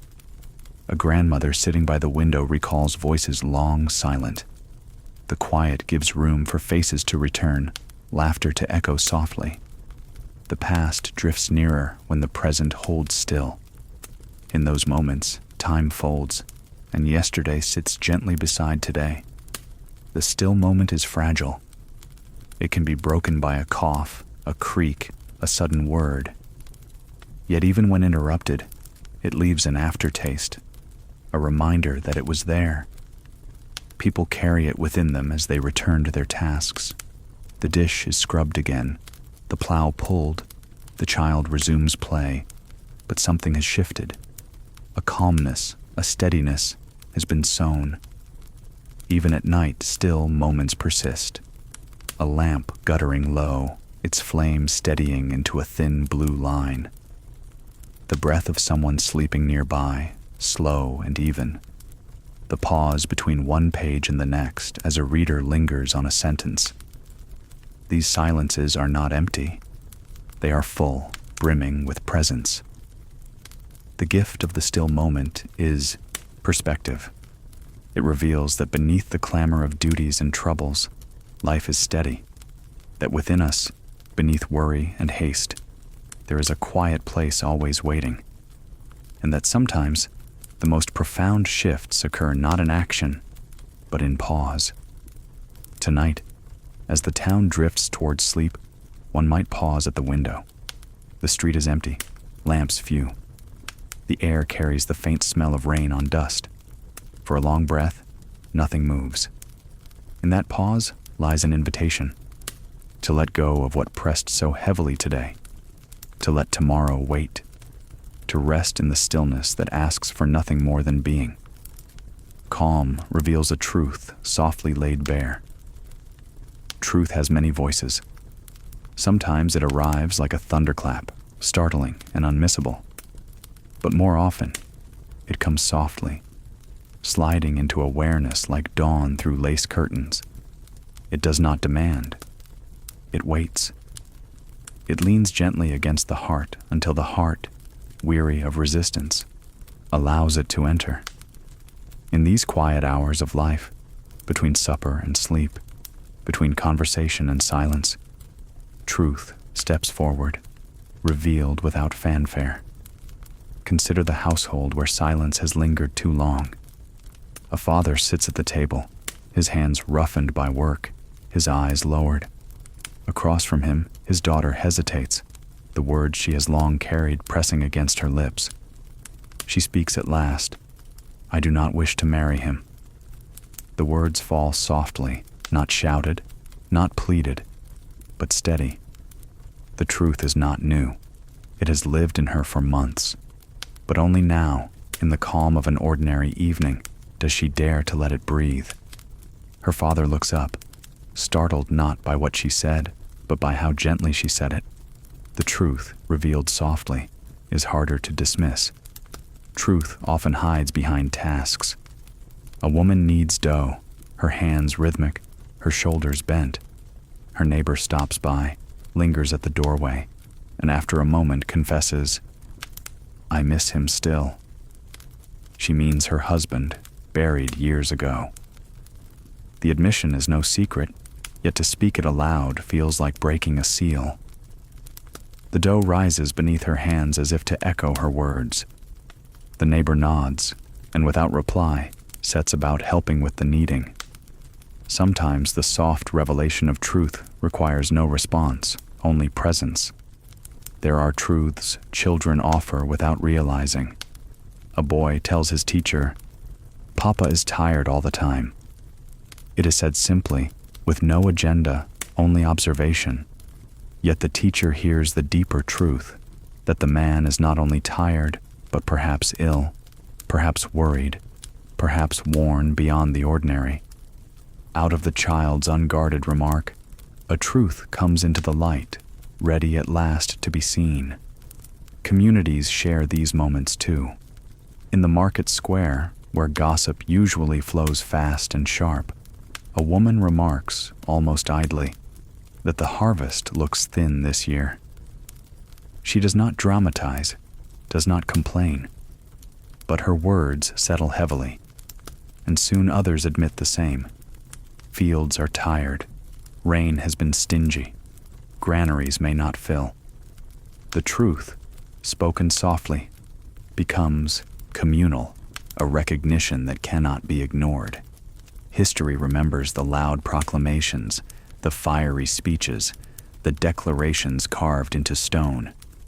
Yet behind them lived countless soft revelations, a clerk who realized the numbers did not add up, a soldier who admitted quietly that the enemy was stronger than the reports claimed, a nurse who confessed that the fever was spreading faster than the doctors wished to acknowledge. These truths, whispered, altered decisions as surely as any shout. The power of a soft truth lies in its intimacy. Shouts can be resisted, but whispers slip past defenses.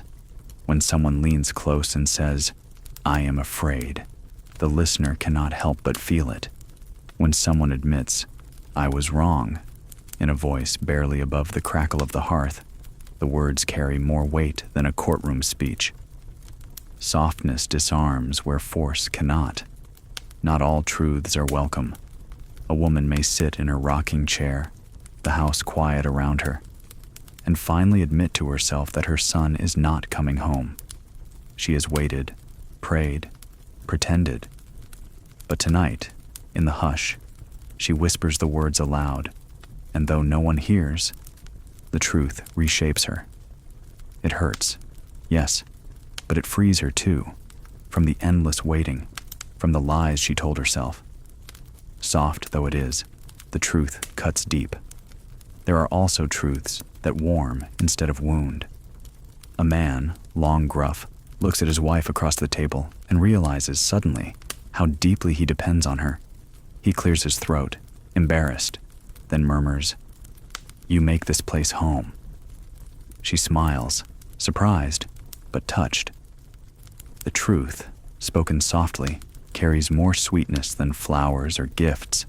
It arrives like the first warm day of spring, gentle and undeniable. In households, soft truths often surface at night. Lamps turned low, voices hushed, children drifting toward sleep. A mother tells a story and pauses, adding, "When I was your age, I was afraid too." The child blinks, astonished that the parent could share the same weakness. The truth bridges years, soft as a blanket. In that moment, the child feels less alone.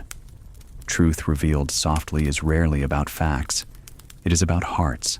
Facts can be shouted, numbers, dates, names. But truths of longing, fear, regret, love, these require gentleness. They live not in ledgers, but in sighs, in glances, in words spoken into the quiet.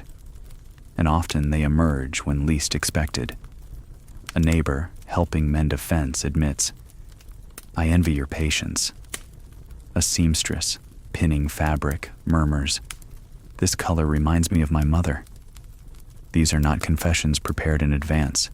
They are truths that slip out when hands are busy and guard lowered. The work continues, but the words linger, soft and strong. What then do we do with such truths? We hold them carefully, as one would hold a small bird. Too tight, and we crush them. Too loose, and they escape before we understand. They require listening, patience, gentleness. They ask that we honor them without turning them into spectacle. As night deepens, more such truths surface. A girl at her window whispers to herself, "I am lonely." A man sitting by the fire admits inwardly, "I need help." A mother stroking her child's hair thinks, "I am proud." These thoughts, voiced softly or not at all, ripple outward in ways unseen. They shape tomorrow's choices, tomorrow's gestures. The house breathes with them. Walls that have heard quarrels now hear confessions. Floors that have carried footsteps now carry pauses. The roof shelters not only bodies, but the truths that hover just above their lips. In this way, even timber and stone become keepers of what is softly revealed. By the time the lamp is snuffed, truth has done its work. Not loudly, not with spectacle, but with steady persistence. Hearts are lighter, burdens shared, connections strengthened. Tomorrow will bring noise again, but tonight has given space for softness, and in that softness, truth has lived. After change, life resumes with steady steps. Change, when it comes, rarely announces itself with drums. More often it slips quietly into the fabric of a day, weaving a new pattern before anyone notices. Only afterward, after the shift, do people glance back and realize that life has been tilted, if only slightly. And then comes the question, how to live once the pattern has been altered. In the town, shifts can be as small as the opening of a new shop.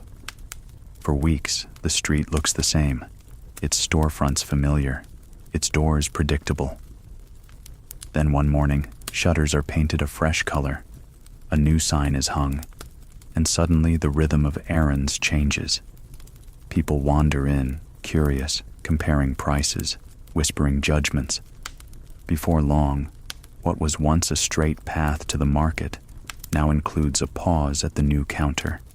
A shift so slight, yet it redirects footsteps for years to come. Households, too, know these shifts. A child outgrows his cradle, and the furniture must be rearranged. A daughter leaves for marriage, and her absence is felt most in the echo of the stairs she once climbed. A widow, after months of grief, moves her husband's coat from its place by the door. None of these acts are loud, but each one alters the air.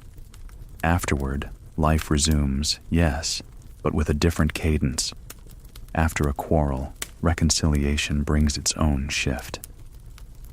The neighbors who once crossed the street to avoid one another now pause, exchange words, even share tasks.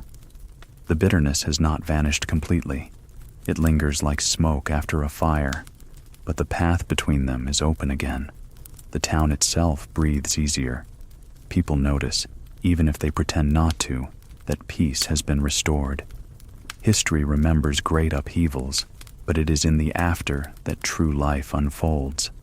After battles, fields must be cleared, seed planted again. After treaties, merchants reopen their shutters and count coins. After epidemics, children return to school with fewer desks filled. The shift is never only in the moment itself, but in the long shadow it casts. Communities learn to walk again, step by step, testing the ground for firmness. Evenings are when such shifts are most visible. A widow sets one less place at the table, and in the space left empty, she discovers not only sorrow, but also a strange freedom. Supper is quicker, chores lighter, time her own again. She does not welcome the change, yet she learns to live within it.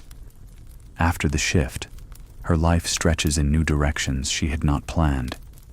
Children sense it quickly. A boy comes home from school to find that his mother has rearranged the furniture. He stares at the new positions, unsettled, then slowly grows used to them. By bedtime, he hardly remembers the old arrangement. In this way, children learn flexibility, absorbing shifts with a resilience adults often envy. For adults, the process is slower. A man who loses his job does not adapt overnight. He lingers in the habits of yesterday, rising at the same hour, polishing boots, folding his coat. Only gradually does he accept that his mornings now stretch differently, that his place in the rhythm has changed. Yet even then, life insists on moving forward.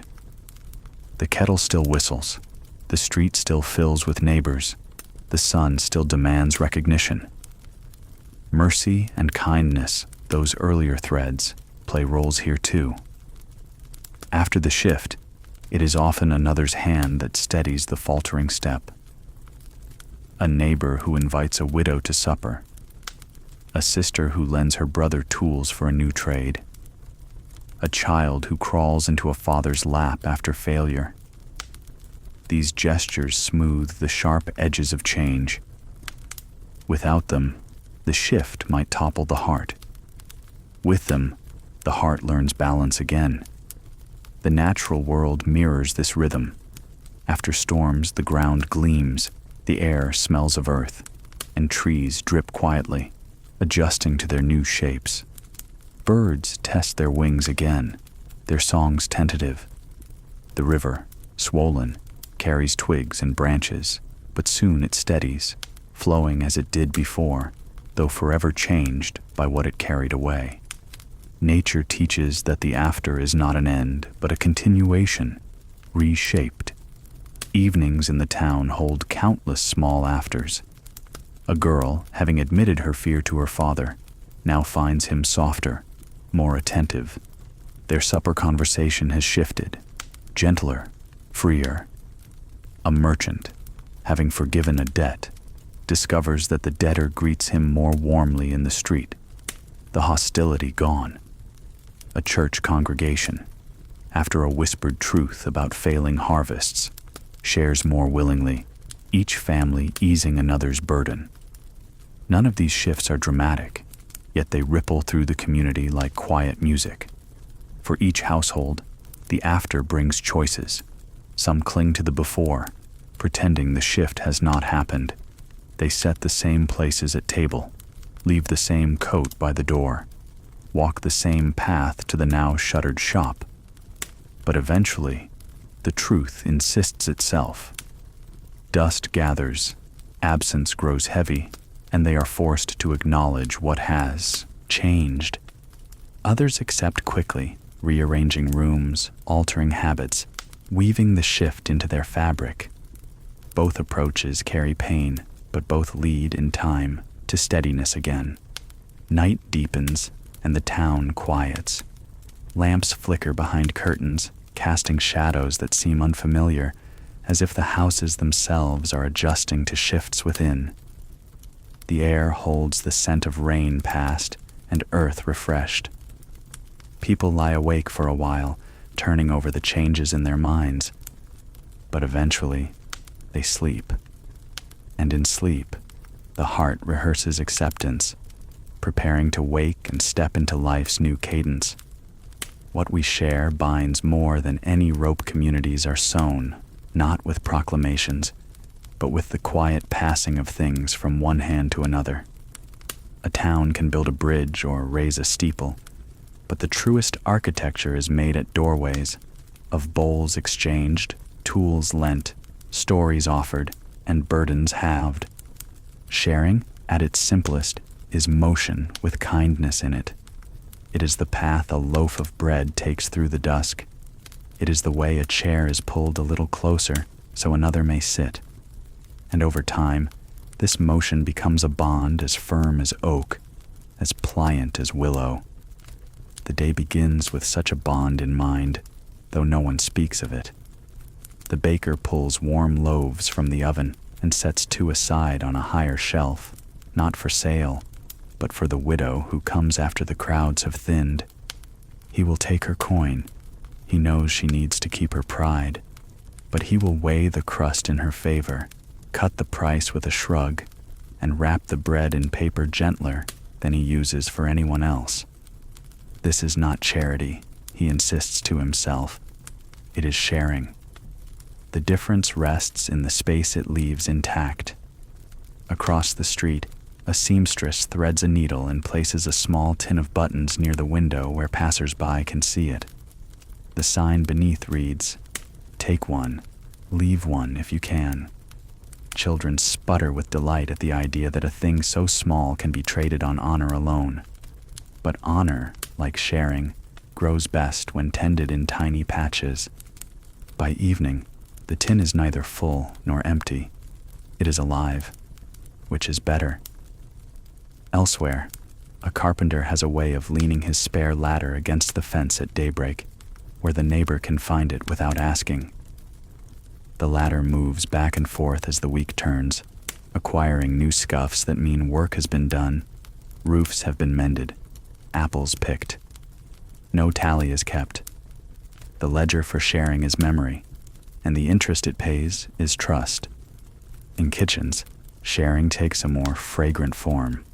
A pot of soup, too large for one family, becomes just the right size when ladled into a jar for someone across the lane.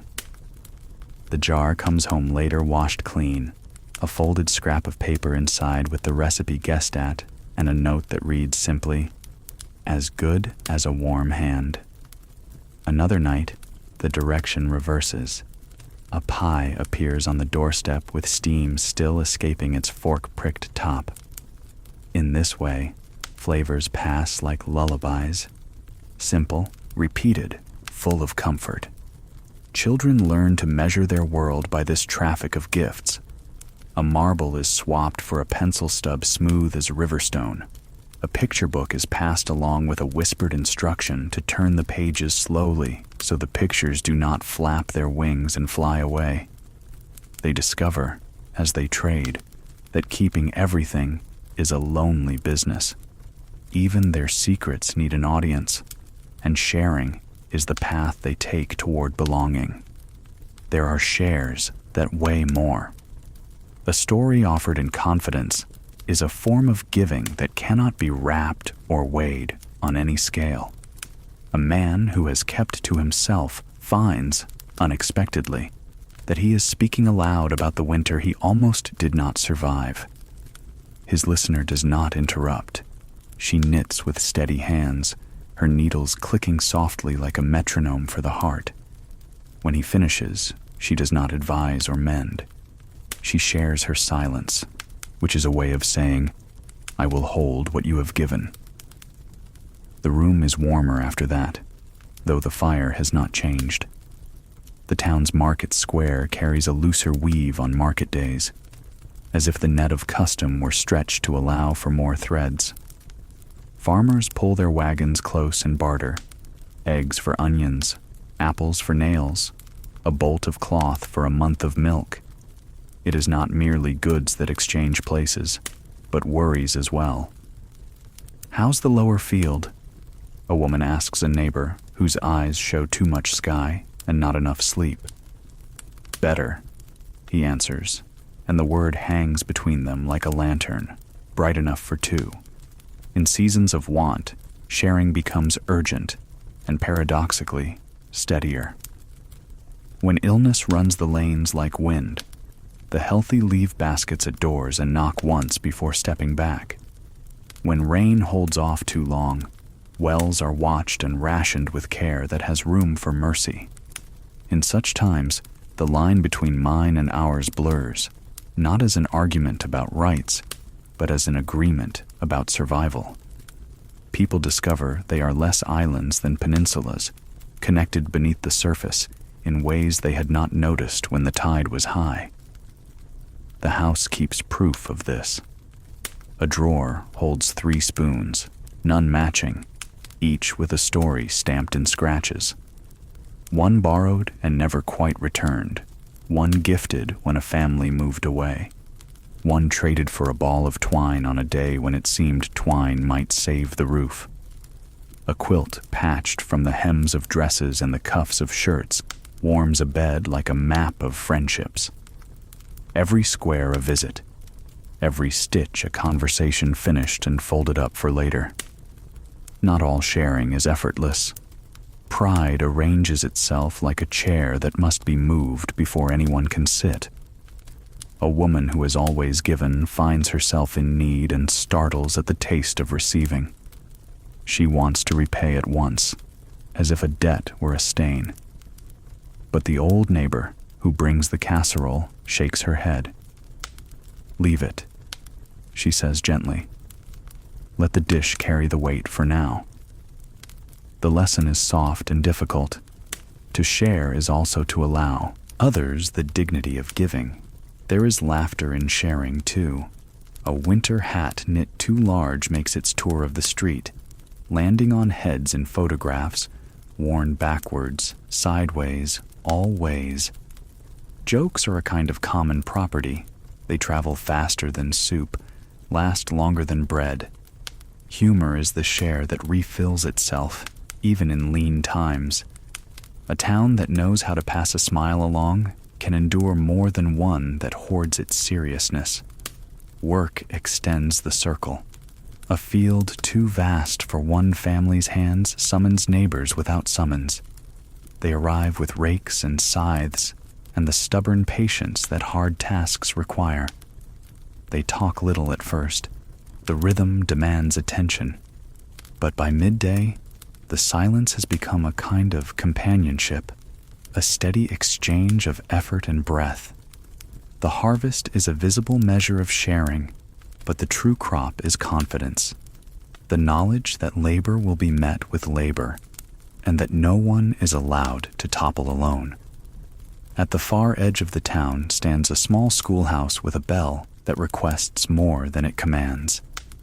Inside, chalk dust drifts like faint snow. The teacher keeps a drawer labeled "To Borrow," filled with pencils of many lengths, slate cloths, and the little gifts parents can spare. Ribbons, marbles, bits of string. Children who arrive empty-handed leave with enough to learn by, and those who arrive with plenty learn the better mathematics, that dividing things often multiplies their good. Sharing rearranges time as well as objects. A grieving neighbor finds that afternoons are shorter when someone sits and mends with her. A new mother discovers that night feedings soften when a sister knits nearby, the click of needles like distant rainfall. A widower learns that long mornings can be folded into smaller sections when he meets a friend to walk the same 2 blocks and back again. What we share is not only bread and buttons, but ours. There are boundaries, and they matter. A key is shared in an envelope with a note that says, "Only when you need the quiet." A book is lent with a promise that its corners will be turned gently, its margins left unmarked. A story is given with the understanding that it will not go further than the room. These edges protect the weave. They do not tear it.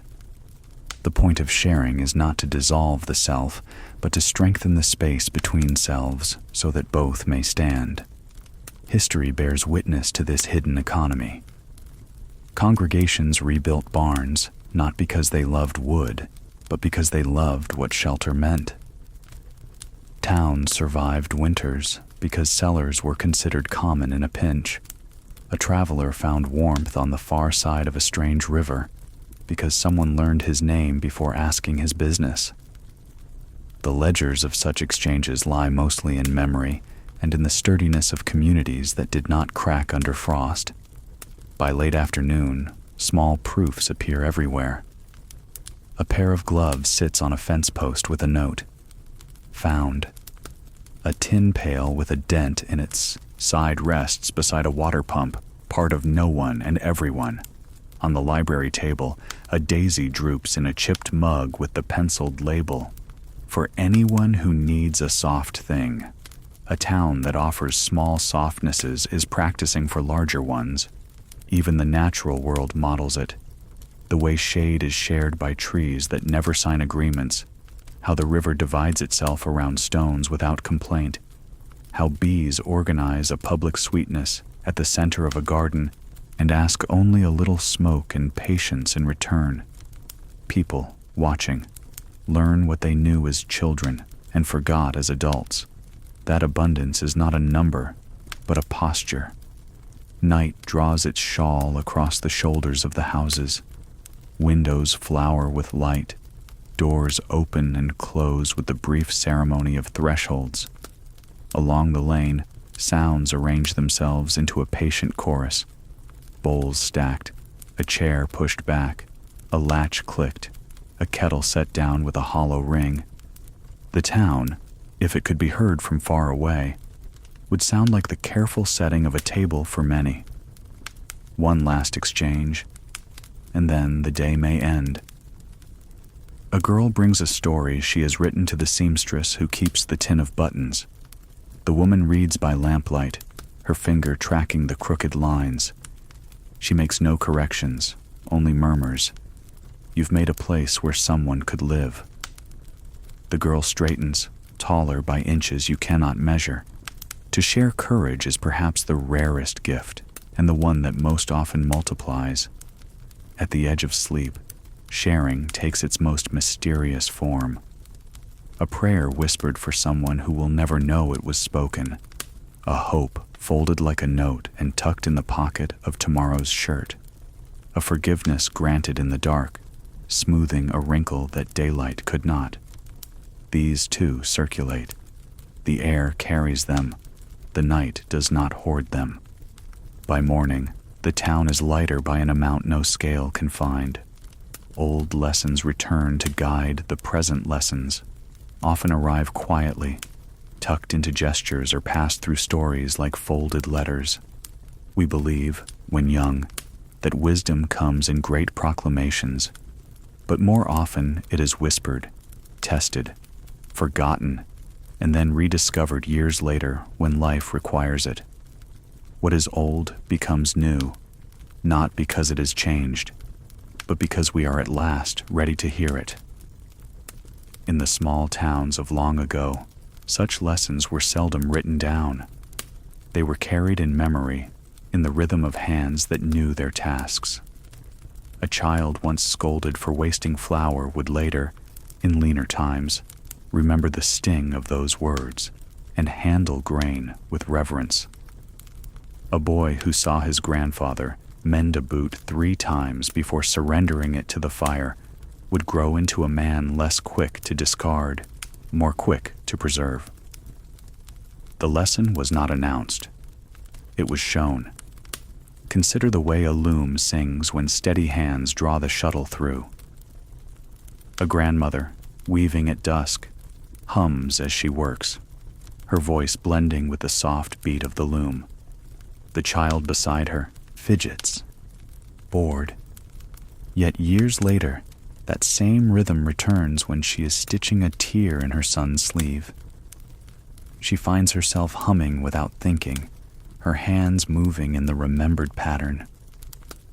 Old lessons are stored in the body as much as in the mind. Sometimes lessons wear the guise of warnings.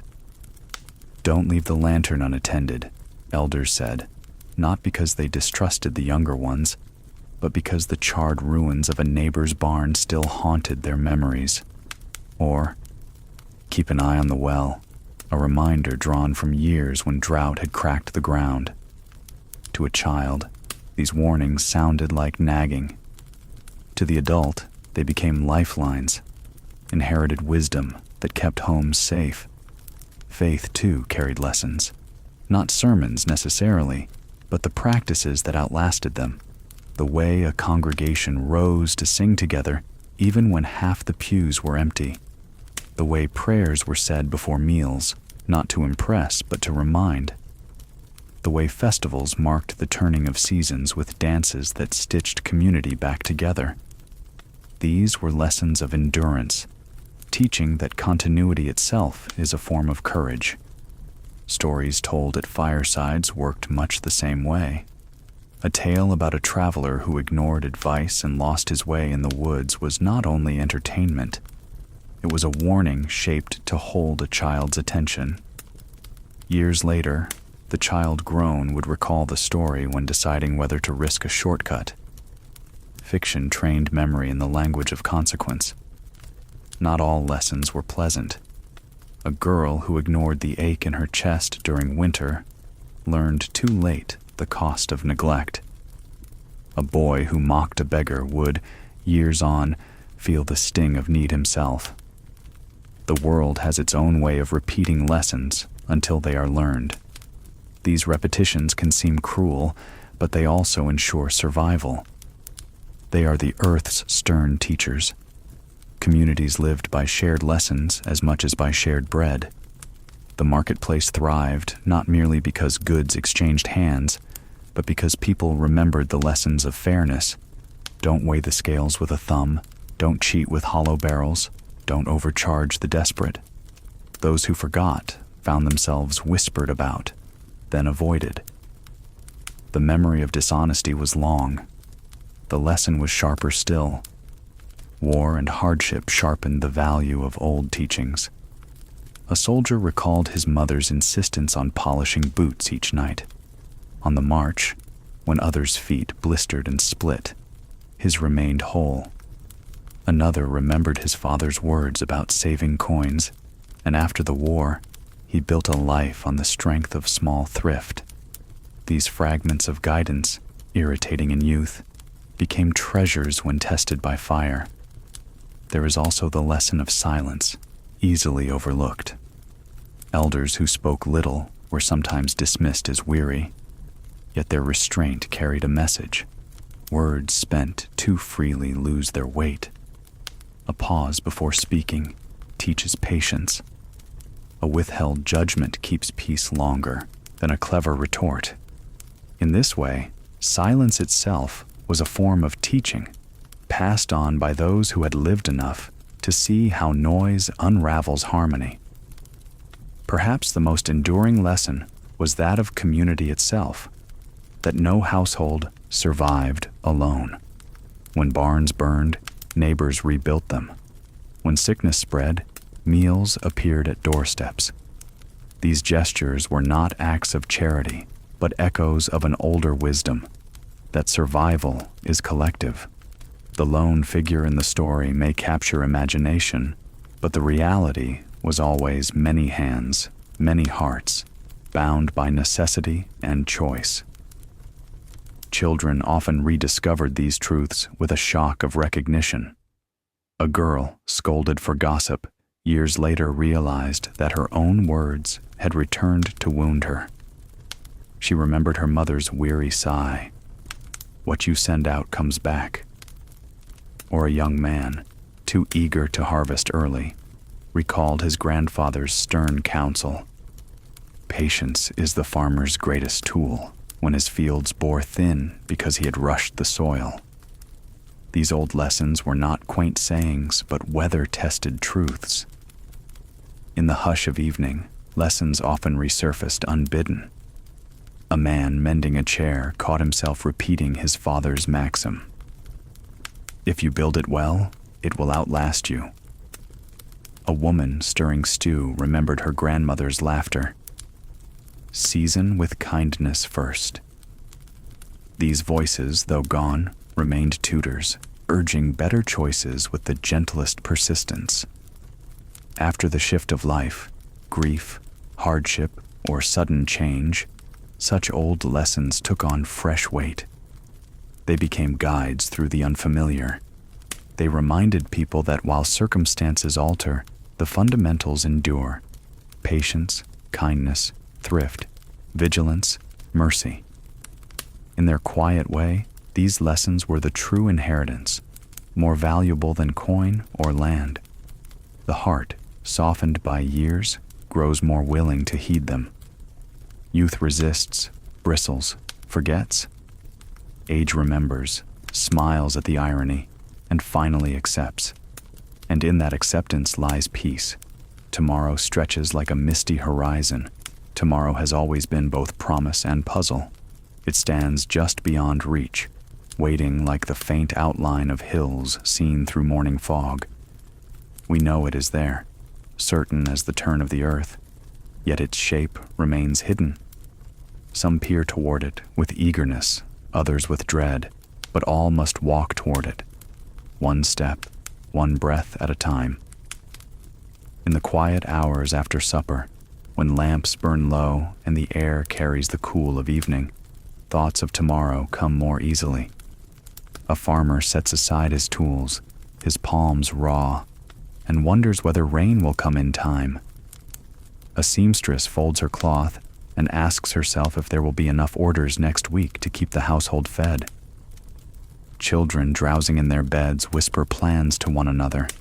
games they will play, secrets they will share, imagining tomorrow as if it were already in their pockets. The horizon of tomorrow stretches wide, yet it is measured in the smallest acts. A loaf of bread, cooling on the counter, will be tomorrow's breakfast. A letter left unsent tonight will be tomorrow's regret. A lamp extinguished carefully will mean a safer morning. Great visions rest on simple hinges, and the future arrives not in thunder, but in footsteps. History is filled with men and women who dreamed of tomorrow in ways both bold and tender. Inventors scribbled designs by candlelight, believing that what they shaped on paper might someday change the rhythm of life. Farmers planted seeds in tired soil, trusting that green shoots would rise even after years of poor harvests. Families crossed oceans in fragile ships, guided only by the promise that tomorrow could be kinder than today. Each of these acts began in uncertainty, but each was carried by the quiet faith that tomorrow would indeed arrive. Yet tomorrow is not always benevolent. Wars have begun because someone believed too firmly in what tomorrow could bring them, ignoring the cost of today. Misfortunes have deepened when people clung to false visions, mistaking hope for certainty. Still, humanity returns again and again to the idea of tomorrow, because without it, today feels heavy beyond bearing. In a small town, the shape of tomorrow is often drawn in chores. Gardens tilled at dusk are promises of vegetables months later. Quilts stitched by firelight will cover children in winters to come. A new roof hammered together before the rain arrives is more than protection. It is a vote of confidence in the seasons yet to turn. Even rest itself, the decision to close weary eyes, is an act of faith in tomorrow. Children embody tomorrow most clearly. Their laughter is a melody written in advance, promising joy yet to be heard. A toddler learning to walk stumbles forward not for today's sake, but for the endless tomorrows in which walking will carry them toward work, toward love, toward adventure. Parents, watching, see more than wobbling steps. They glimpse the outline of a life still unfolding. Elders carry a different horizon. For them, tomorrow is measured not in decades, but in days, sometimes hours. Yet they treasure it no less. An old man polishing his watch does so not because time stretches endlessly before him, but because he values the hours he still has. A grandmother preparing cookies for her grandchildren knows that each visit may be one of the last. And in that knowledge, tomorrow shines brighter. The misty horizon is shorter for the elderly, but it glows all the more for its brevity. There is wisdom in treating tomorrow as a guest rather than a guarantee. Those who expect it without question often stumble when it fails to arrive in the way they imagined. Those who prepare a place for it, a cleared path, a ready chair, a meal half cooked, greet it with grace, no matter what it brings. Communities, too, keep their eyes on tomorrow. A town builds a schoolhouse not only for the children of today, but for generations unseen. A bridge constructed across a river carries not only wagons, but the weight of trust that tomorrow's travelers will need it.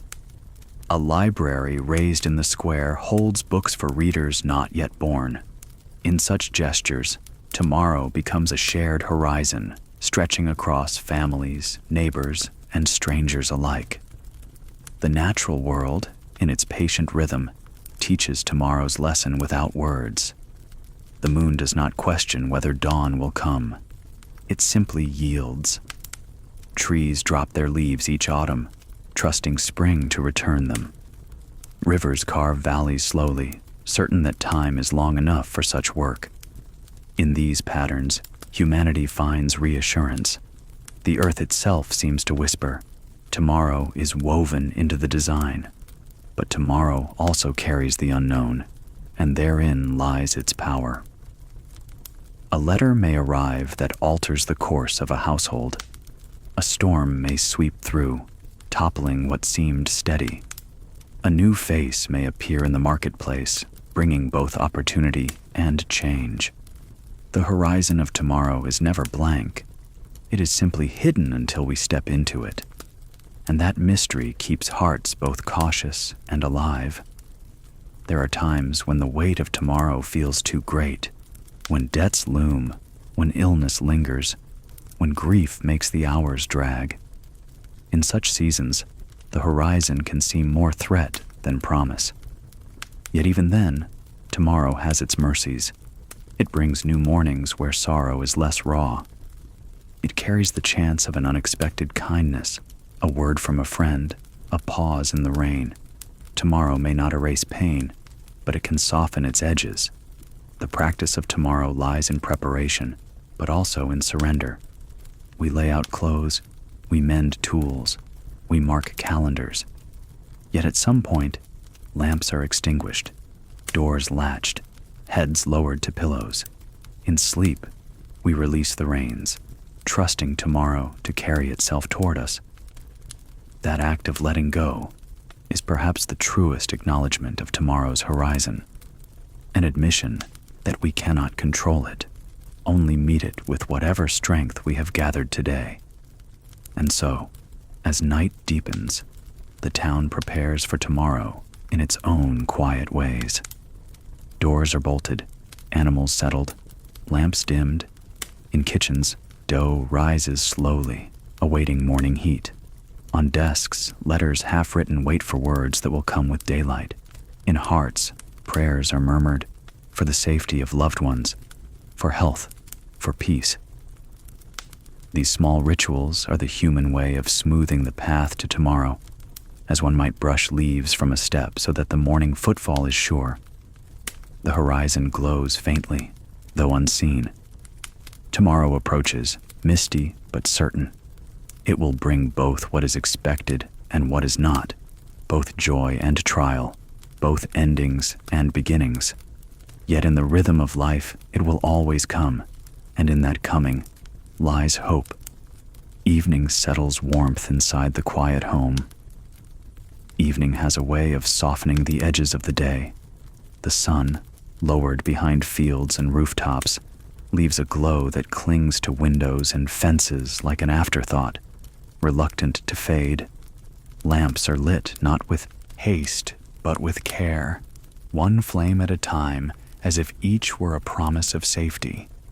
The warmth that evening offers is not only from the fire or the stove, it is from the way hearts gather closer, unburdened at last from the weight of daylight. In the farmhouse, the table is the first to catch this warmth.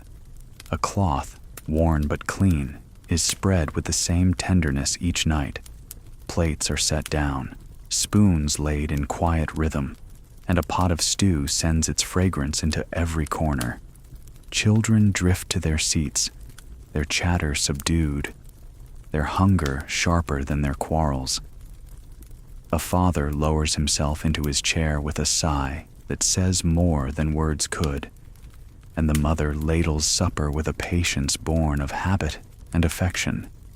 The food itself is simple: potatoes, bread, beans, but it glows brighter because it is shared. Across town, in a row of houses built too close to one another for privacy, the evening warmth is a chorus. Neighbors pass dishes across back fences, a slice of pie still steaming, a basket of rolls brushed with butter. Someone leaves a jar of pickles on a doorstep with a note. Too many for us. The gesture is as nourishing as the food itself, proof that generosity does not wait for abundance. The clatter of dishes, the hum of conversation, the creak of chairs all blend into a music that belongs only to evening. In the schoolhouse, children finish their lessons under the fading light. The teacher closes books with deliberate slowness, as though reluctant to end the day. Chalk dust still hangs in the air, but already the warmth of evening seeps through the walls. Children gather their slates and lunch tins, their laughter softer now, as though night has taught them gentleness. Some run home with bursts of energy, but most walk in pairs, arms brushing, secrets exchanged in whispers. The path home itself feels warmed by companionship. Evening warmth is not always in company. Sometimes it blooms in solitude.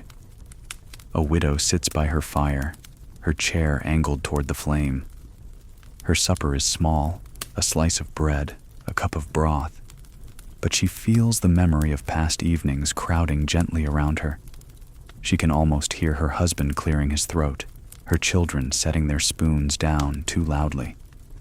The warmth she feels is not only in the room, but in her remembrance, as if love itself has embers that continue to glow long after bodies are gone. The natural world echoes this hush. Birds call once or twice before settling in hedges. Cows low in pastures as they are gathered. Dogs stretch at thresholds, neither fully awake nor entirely asleep. The air smells of damp earth, smoke from chimneys, and the faint sweetness of hay. These are scents of closure, telling the body that the day has folded itself neatly, ready to be placed in memory's drawer. Communities long ago treated evening as a sacred time. After hours of toil, fields plowed, cloth mended, wood split, people came together not only for food, but for fellowship. Stories were told by the fire, tales of ancestors, fables for children, memories too heavy for daylight but safe to share under the veil of night. Each word woven into the dim light became part of the warmth, binding the listeners more closely to one another. There is a peculiar mercy in evening. Disputes from the day lose their sharpness when seen by lamplight. A harsh word spoken at noon can be softened by an apology murmured at dusk. The warmth of evening does not erase wrongs, but it makes space for forgiveness. Many a quarrel has ended over bread broken together after sundown. Many a regret has been eased by the quiet assurance that tomorrow will allow another try. Evening's warmth also teaches patience. Tasks unfinished are set aside without guilt. Tomorrow will call for them again. A mended shirt waits folded by the chair. A letter half-written rests on the desk. The mind learns that not all burdens must be carried into the night. Some can be left gently on the hearth, like boots drying by the fire, ready to be taken up again only when the sun returns. For children, the warmth of evening carries enchantment. They gather at the fire, their eyelids heavy, but their imaginations bright. A parent's voice telling a tale is enough to still their fidgets. They hear stories of faraway kings, of animals that speak, of heroes who stumble but rise again. The flicker of flame paints shadows on the wall that seem to nod along. By the time the story ends, the warmth of words has prepared them for sleep. Even those alone in the evening are not abandoned by warmth. A man walking home from work feels it in the lamps glowing from neighbors' windows. He passes laughter drifting out of a tavern, music faint but inviting. Though he does not join, the sounds remind him that life continues, that he is part of a larger circle, even when he feels solitary. Warmth extends beyond walls. It lingers in the air, a communal embrace.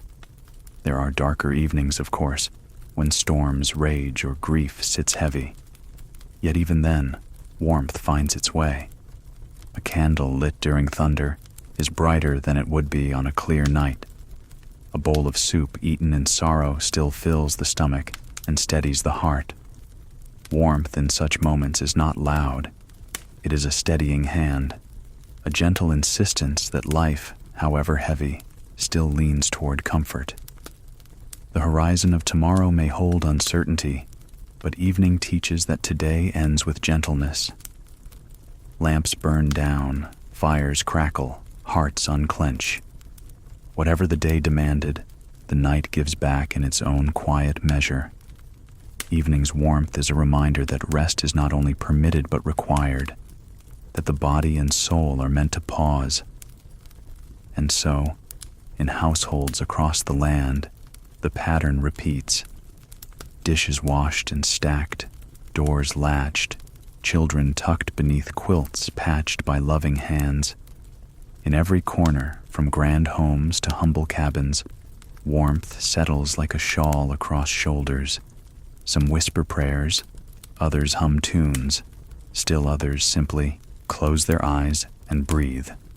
All are wrapped in the same gift, the tender assurance that even after toil and trouble, evening carries peace. Night closes with hope left at the gate. Night is more than the absence of day. It is a threshold, a gentle gate that closes behind us with the quietest of clicks. Beyond it lies a world softened, colors subdued, voices hushed, movements slowed. All creatures, whether in town or field, feel the same invitation: to lay burdens down, to surrender the ceaseless weight of waking hours, to step into the rest that only night can offer. The gate of night does not swing shut all at once. It begins with the dimming of lamps, one window at a time winking out across the town. A baker scrubs his counter, sets dough to rise for dawn, and hangs his apron by the door. A seamstress folds her fabric, threads tucked neatly into tins, her fingers lingering as if reluctant to leave their task. A farmer slides the bolt across his barn, pats the flank of a tired horse, and feels the day release its hold. Each act is a key turning, a hinge creaking, a step through the quiet gate. Inside homes, the ritual continues. Children climb into beds warmed by quilts stitched from many hands, their eyes heavy but their whispers bright with the remnants of stories. Mothers smooth hair from foreheads, humming tunes that have outlasted centuries.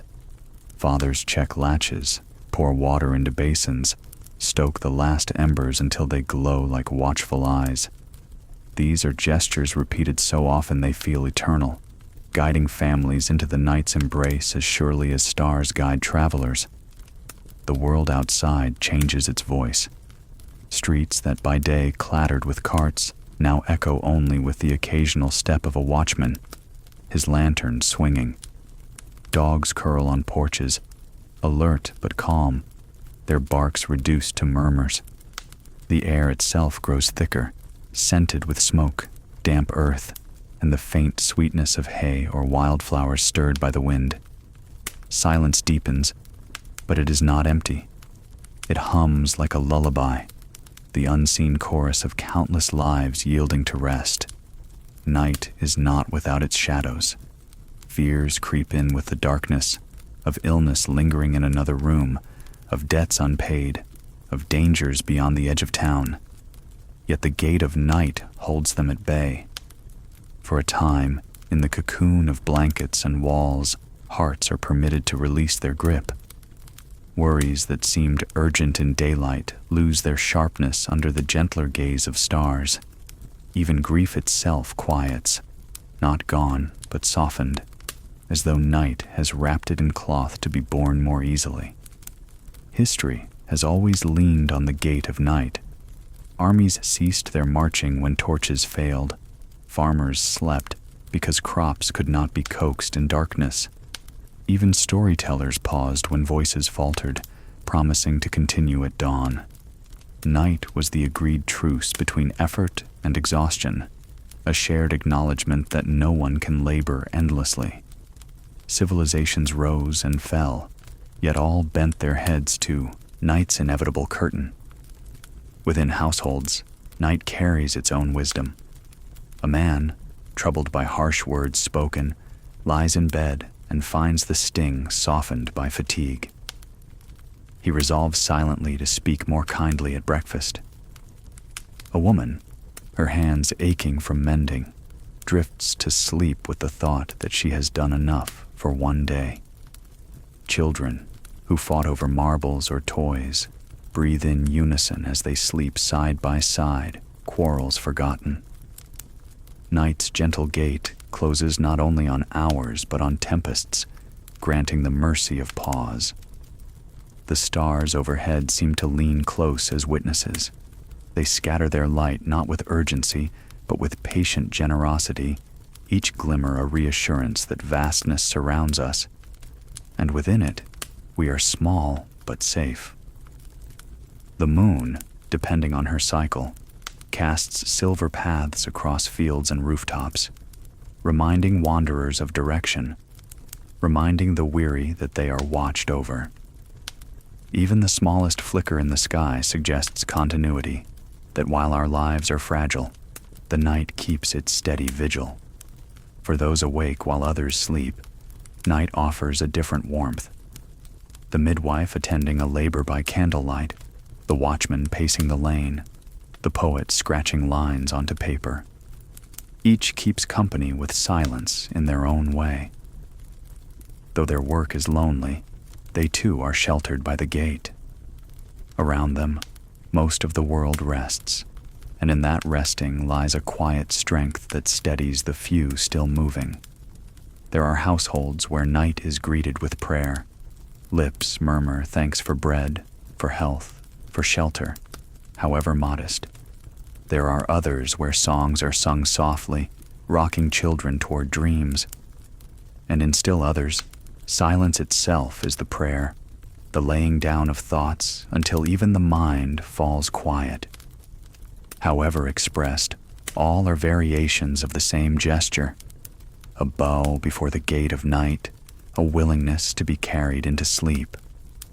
Children often imagine night as a keeper of secrets. They believe that while they sleep, stories unfold. Cats prowling rooftops, owls carrying messages, fairies mending shoes. In truth, something like that is always happening. The world continues its quiet labor, dew forming on grass, seeds stirring beneath soil, rivers carrying their slow burdens toward seas. Night is not empty. It is full of tasks unseen, tending tomorrow while we rest. At its deepest, night feels eternal. The hours stretch, the air stills, and dreams weave their fabric without interruption. Yet even then, dawn prepares itself behind the curtain, unseen but certain. The gate of night, though it closes firmly, is not locked. It is a passage, a shelter, a pause before the next unfolding. And so, within its span, we are safe enough to surrender. As one by one the last lamps are extinguished, a final hush settles. Houses breathe like sleepers themselves. Roads rest empty, barns silent, rivers hushed except for their steady murmur. The town has passed through the gentle gate, leaving today behind. All that remains is breath, the slow rhythm of rest, and the faint hum of dreams beginning to take shape. Even after the gate closes, the hush remains. The night does not vanish the moment we drift into sleep.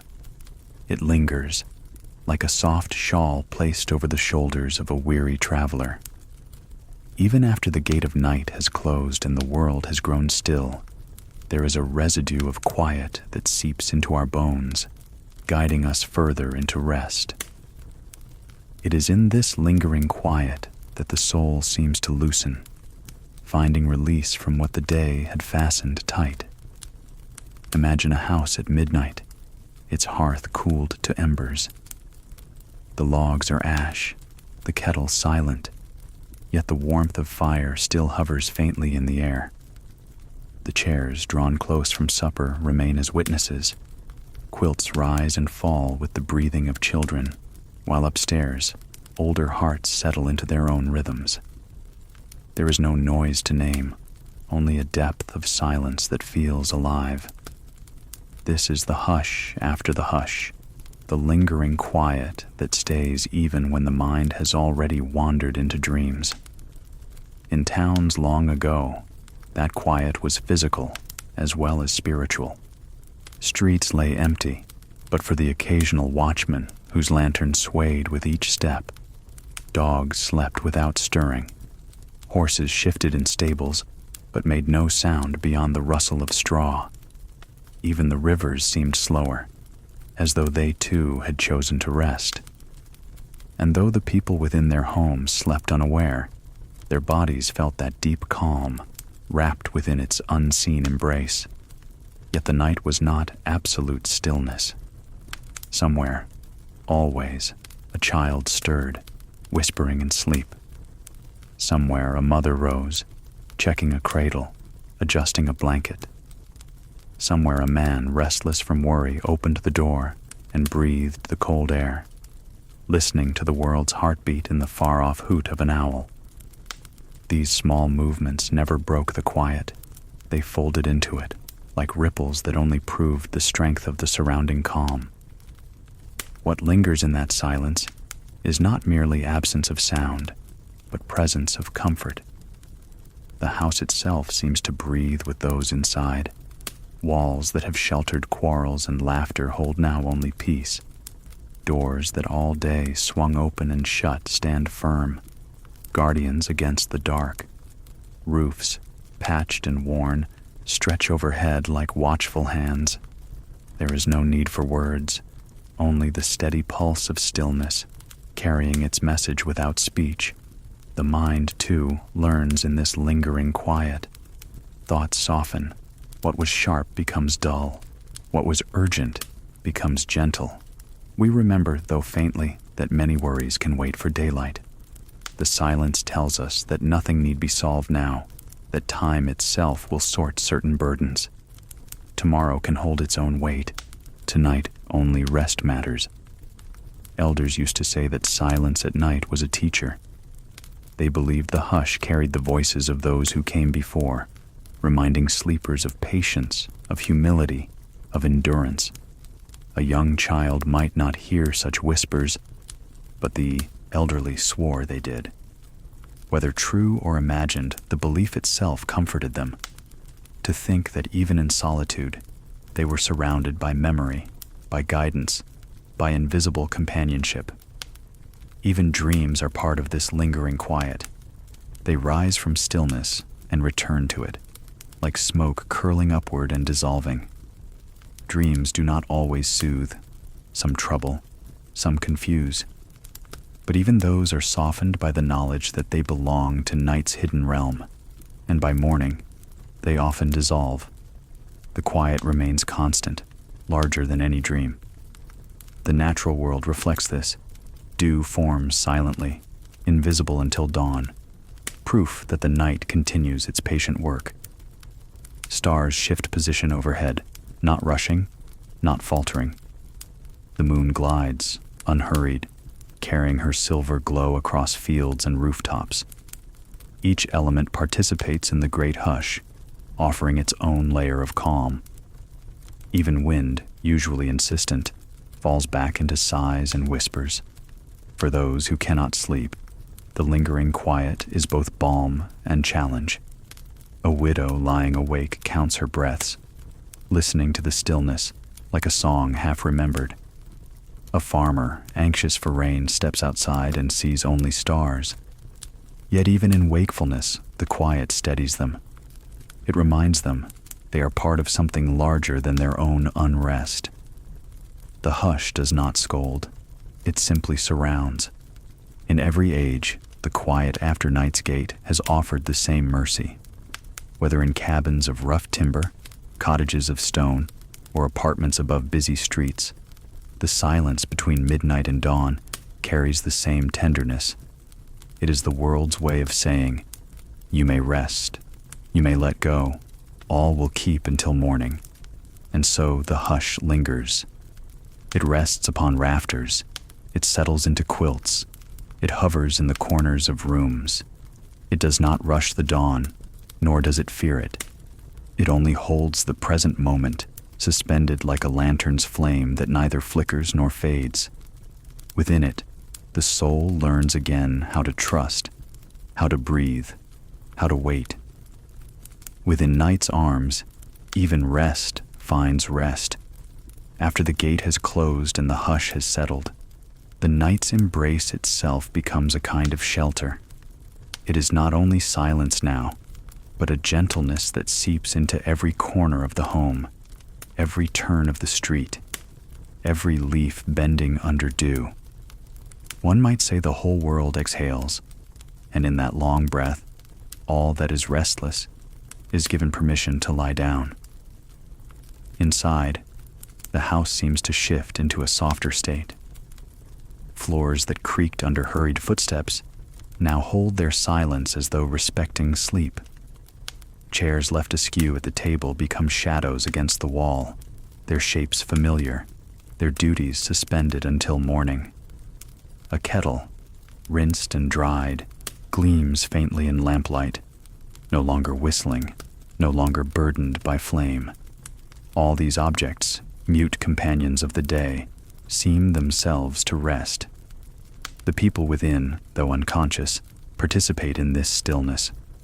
Children lie tumbled beneath quilts, their hands curled as though holding invisible treasures. Parents, shoulders heavy from toil, breathe deeply, their chests rising and falling with the steady rhythm of surrender.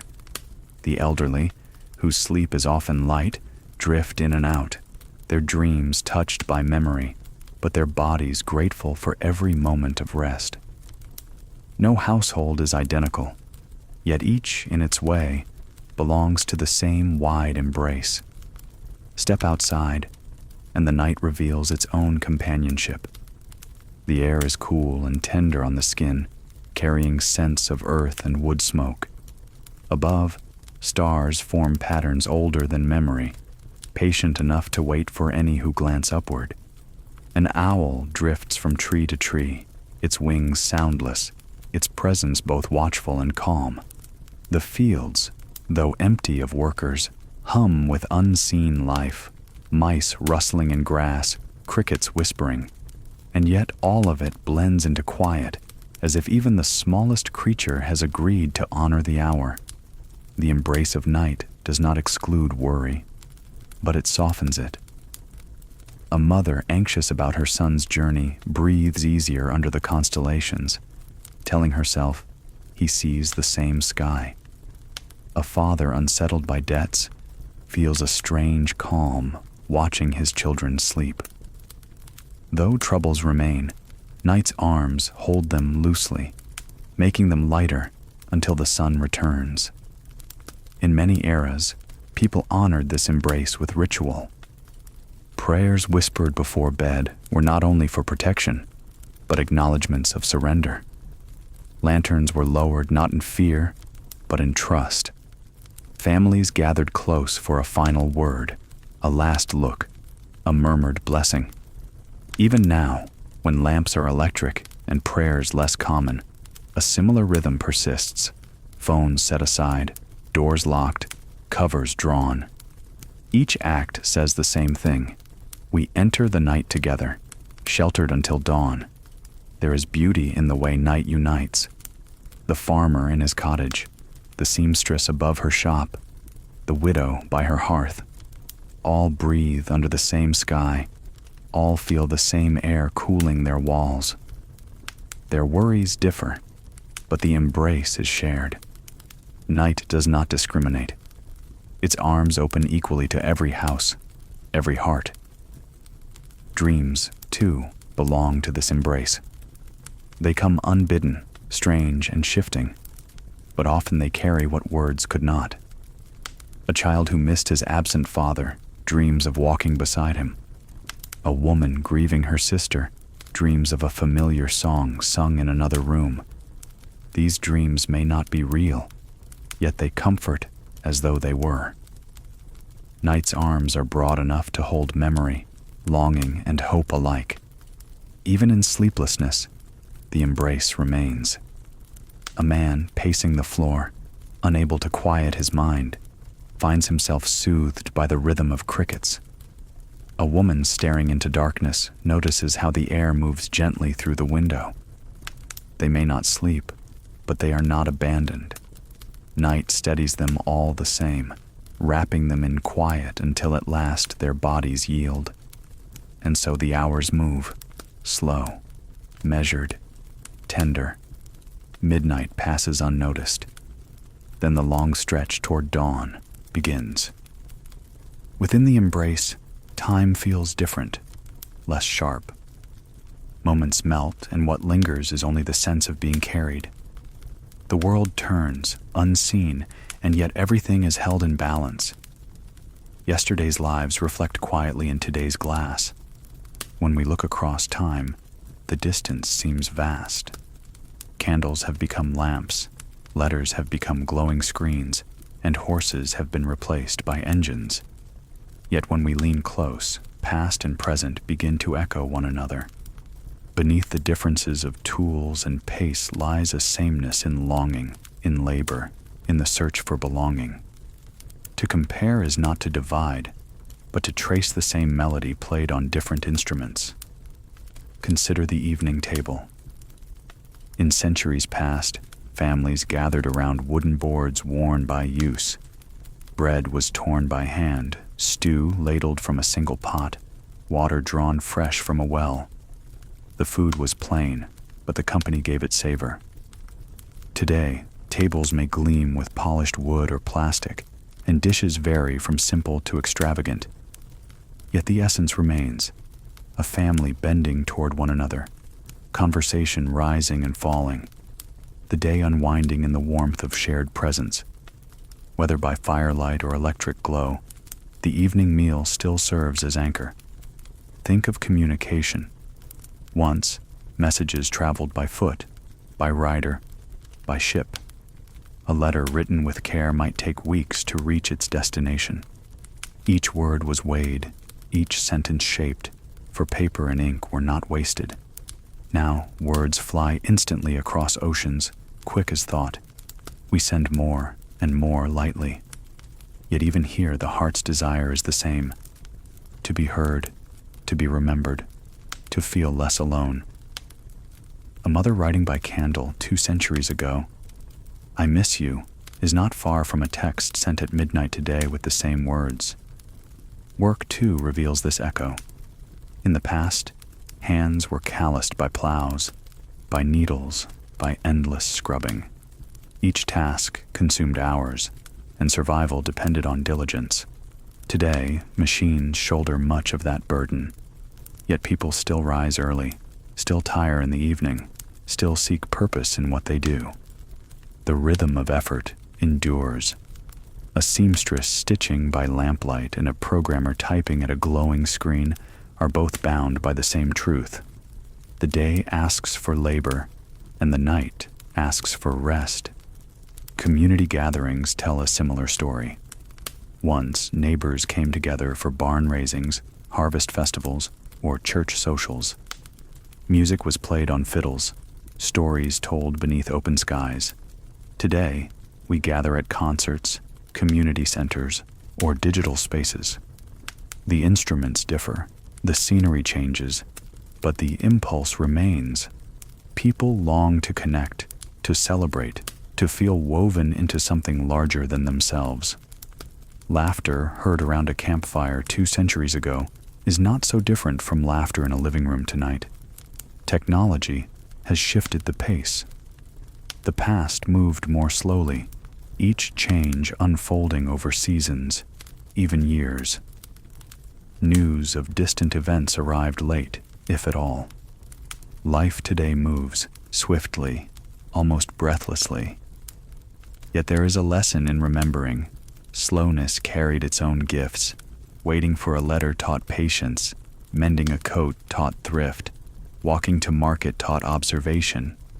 In contrast, our speed sometimes leaves us restless, always reaching for the next thing. Still, both ages are shaped by the same search for balance, between labor and leisure, between solitude and fellowship, between yearning and contentment. At night, the comparison becomes most tender. In the past, darkness was nearly absolute. A few candles, perhaps a lantern, but beyond them, only stars. Families drew close, voices hushed, imagination filling the shadows.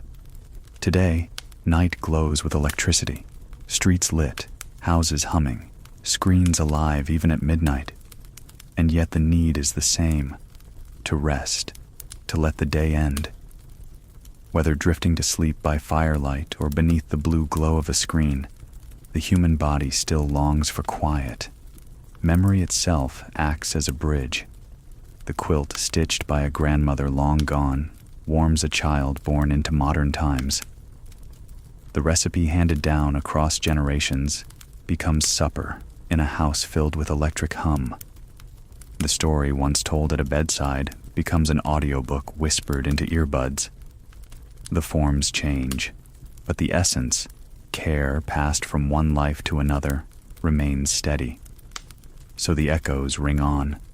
The world has shifted in ways profound, but the heart keeps to its oldest rhythms: to eat, to work, to rest, to love, to tell stories, to seek peace. These are constants, as present under neon light as they were under starlight. And perhaps that is the comfort we find when comparing past and present, that though our tools may dazzle, our souls have not forgotten their ancient song. The rhythm of day, once slow, now swift. Daylight has always called people to labor. It slips through windows, climbs across rooftops, and stirs even the most reluctant sleeper to rise.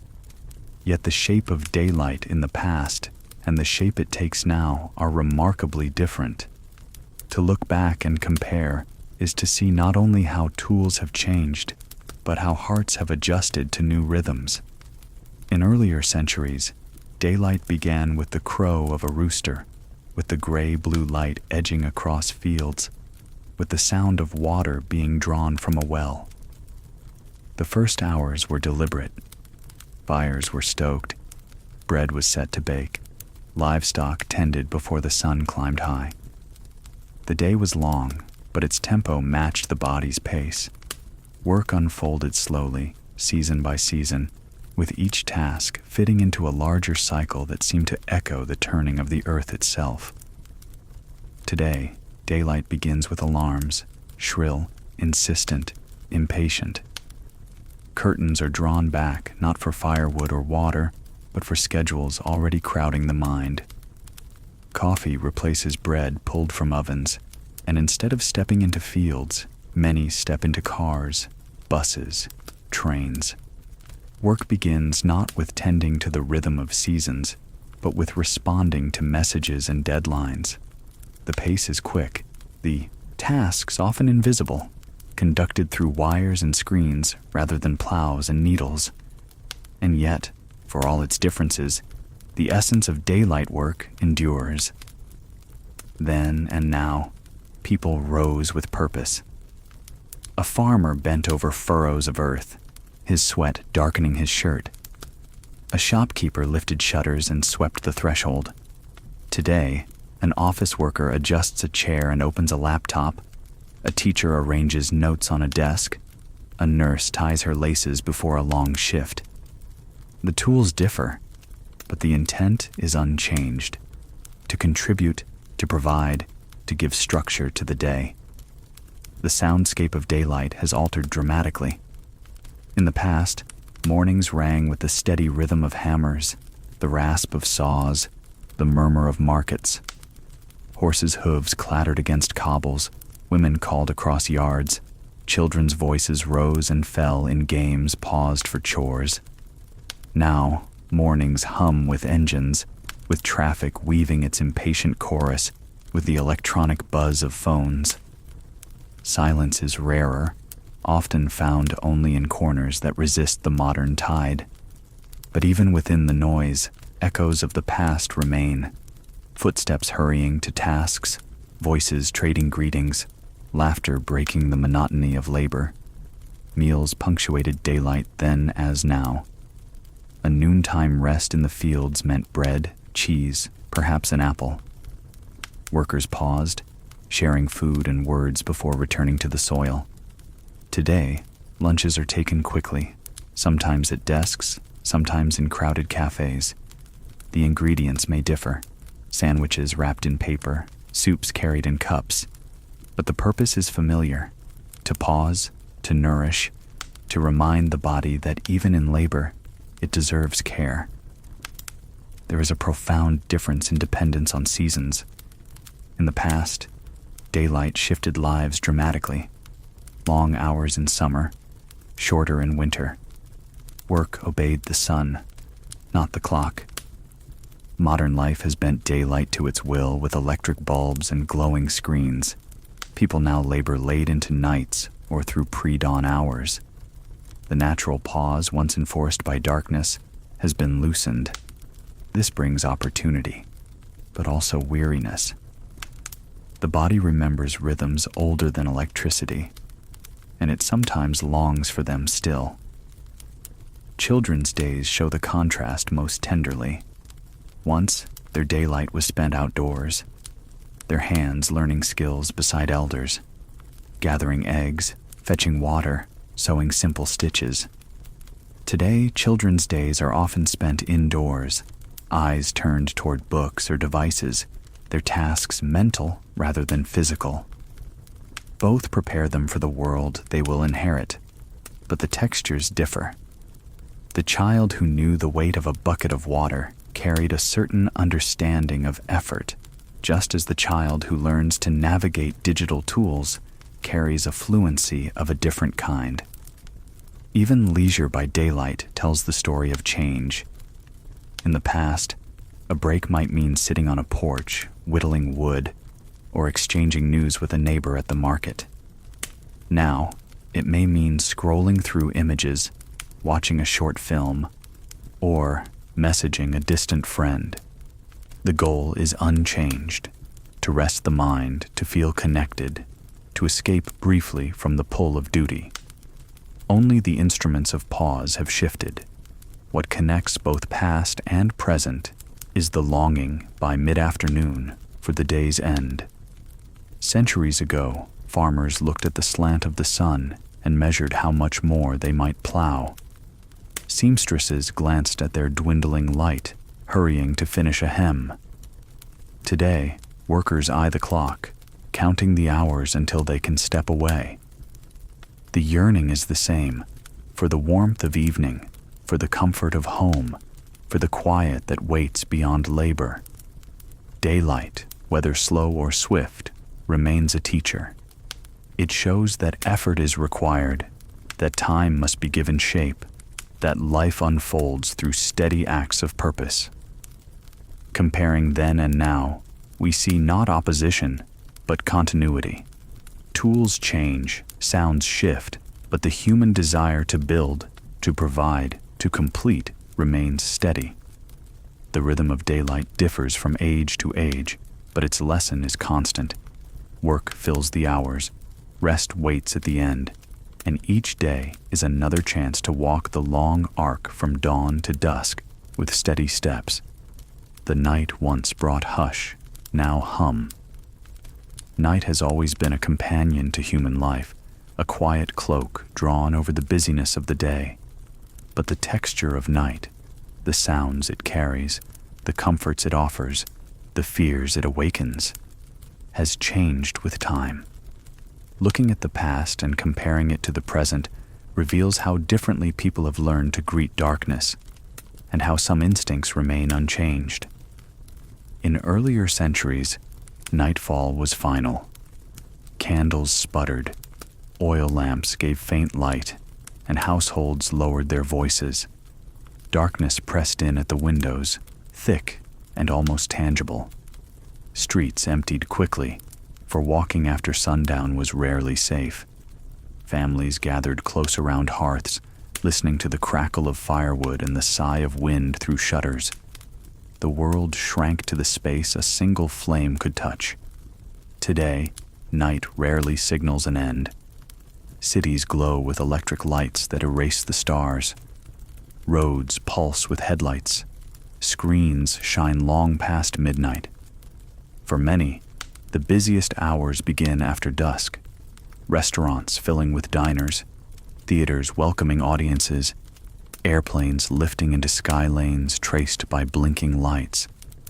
Night has been remade into a second day, less bright but equally alive. And yet, even with all the glow, night still brings its old whispers. the hush of a neighborhood after children fall asleep, the way shadows stretch across familiar walls, making rooms softer, calmer, the quiet moments at a window when one sees the moon climbing above rooftops. These echoes link us back to ancestors who tilted their faces to the same moon and felt its cold, silver gaze. Sleep itself tells the story of change. In the past, sleep often came in segments. People retired soon after dusk, waking again near midnight for an hour or two of prayer, quiet talk, or checking animals before returning to bed until dawn. This first sleep and second sleep matched the body to the natural rhythm of night. Today, most aim for one unbroken stretch, compressed between late obligations and early alarms. The cycle is more efficient, but sometimes less forgiving, often leaving modern people yearning for rest they cannot quite capture. The sounds of night highlight the difference. Once, it was owls calling from trees, dogs barking at distant movement, the occasional wagon creaking along a dirt road. Each sound carried weight, for it broke the silence of otherwise complete stillness. Today, the hum is constant. Refrigerators cycling, traffic rushing, airplanes groaning overhead, electronics blinking. Silence is rarer, often found only in remote places or within deliberate quiet spaces like libraries, chapels, or carefully tended bedrooms. Even the fears of night have shifted. In earlier times, darkness hid thieves, animals, and misfortune. People lit lanterns against imagined spirits and closed doors firmly. Now, many fear not the dark itself, but the news carried into it. The late-night phone call, the notification of some distant trouble, the restless mind stirred by too much light and noise. Yet the instinct is the same: to guard, to settle, to find safety when the sun is gone. Leisure by night also contrasts gently. Centuries ago, families told stories by firelight, sang soft songs, or mended clothes in the dim glow. Neighbors might gather for simple dances or quiet visits, always mindful of how much oil remained in the lamp. Today, leisure might mean streaming a film, scrolling through photographs, playing quiet music on small speakers. The aim is similar: to soften the edges of the day, to share time before surrendering to rest. Stars themselves remind us of continuity. Once, they were maps guiding travelers, markers of seasons, symbols of divine mystery. People lay on fields, reading constellations like text across the sky. Now, many see them faintly, washed out by urban glow, yet they still invite wonder. A child pointing out the Big Dipper today is not so different from a shepherd centuries ago tracing Orion with his finger. Both look upward. Both feel the same stir of awe at patterns older than memory. And within homes, the rituals of night echo across ages. A cup set aside, shoes placed neatly near a door, a whispered prayer or a final glance at tomorrow's tasks, curtains drawn tight or windows cracked to let in cool air. In every age, these small gestures signal a desire to close one chapter and prepare for another. The night, whether dark and absolute or buzzing with neon, always reminds us of limits. It tells us to pause, to rest, to accept that not every task can be finished in a single span of waking. Comparing past and present, one sees not simply difference, but a shared longing. To feel safe in darkness, to find peace in quiet, to drift toward dreams carried on the hush of night. Whether lit by candle or by screen, the night still waits as a gentle boundary. It invites us to set aside worry, to find comfort in stillness, and to remember that, across centuries, sleep has always been the truest form of surrender to peace.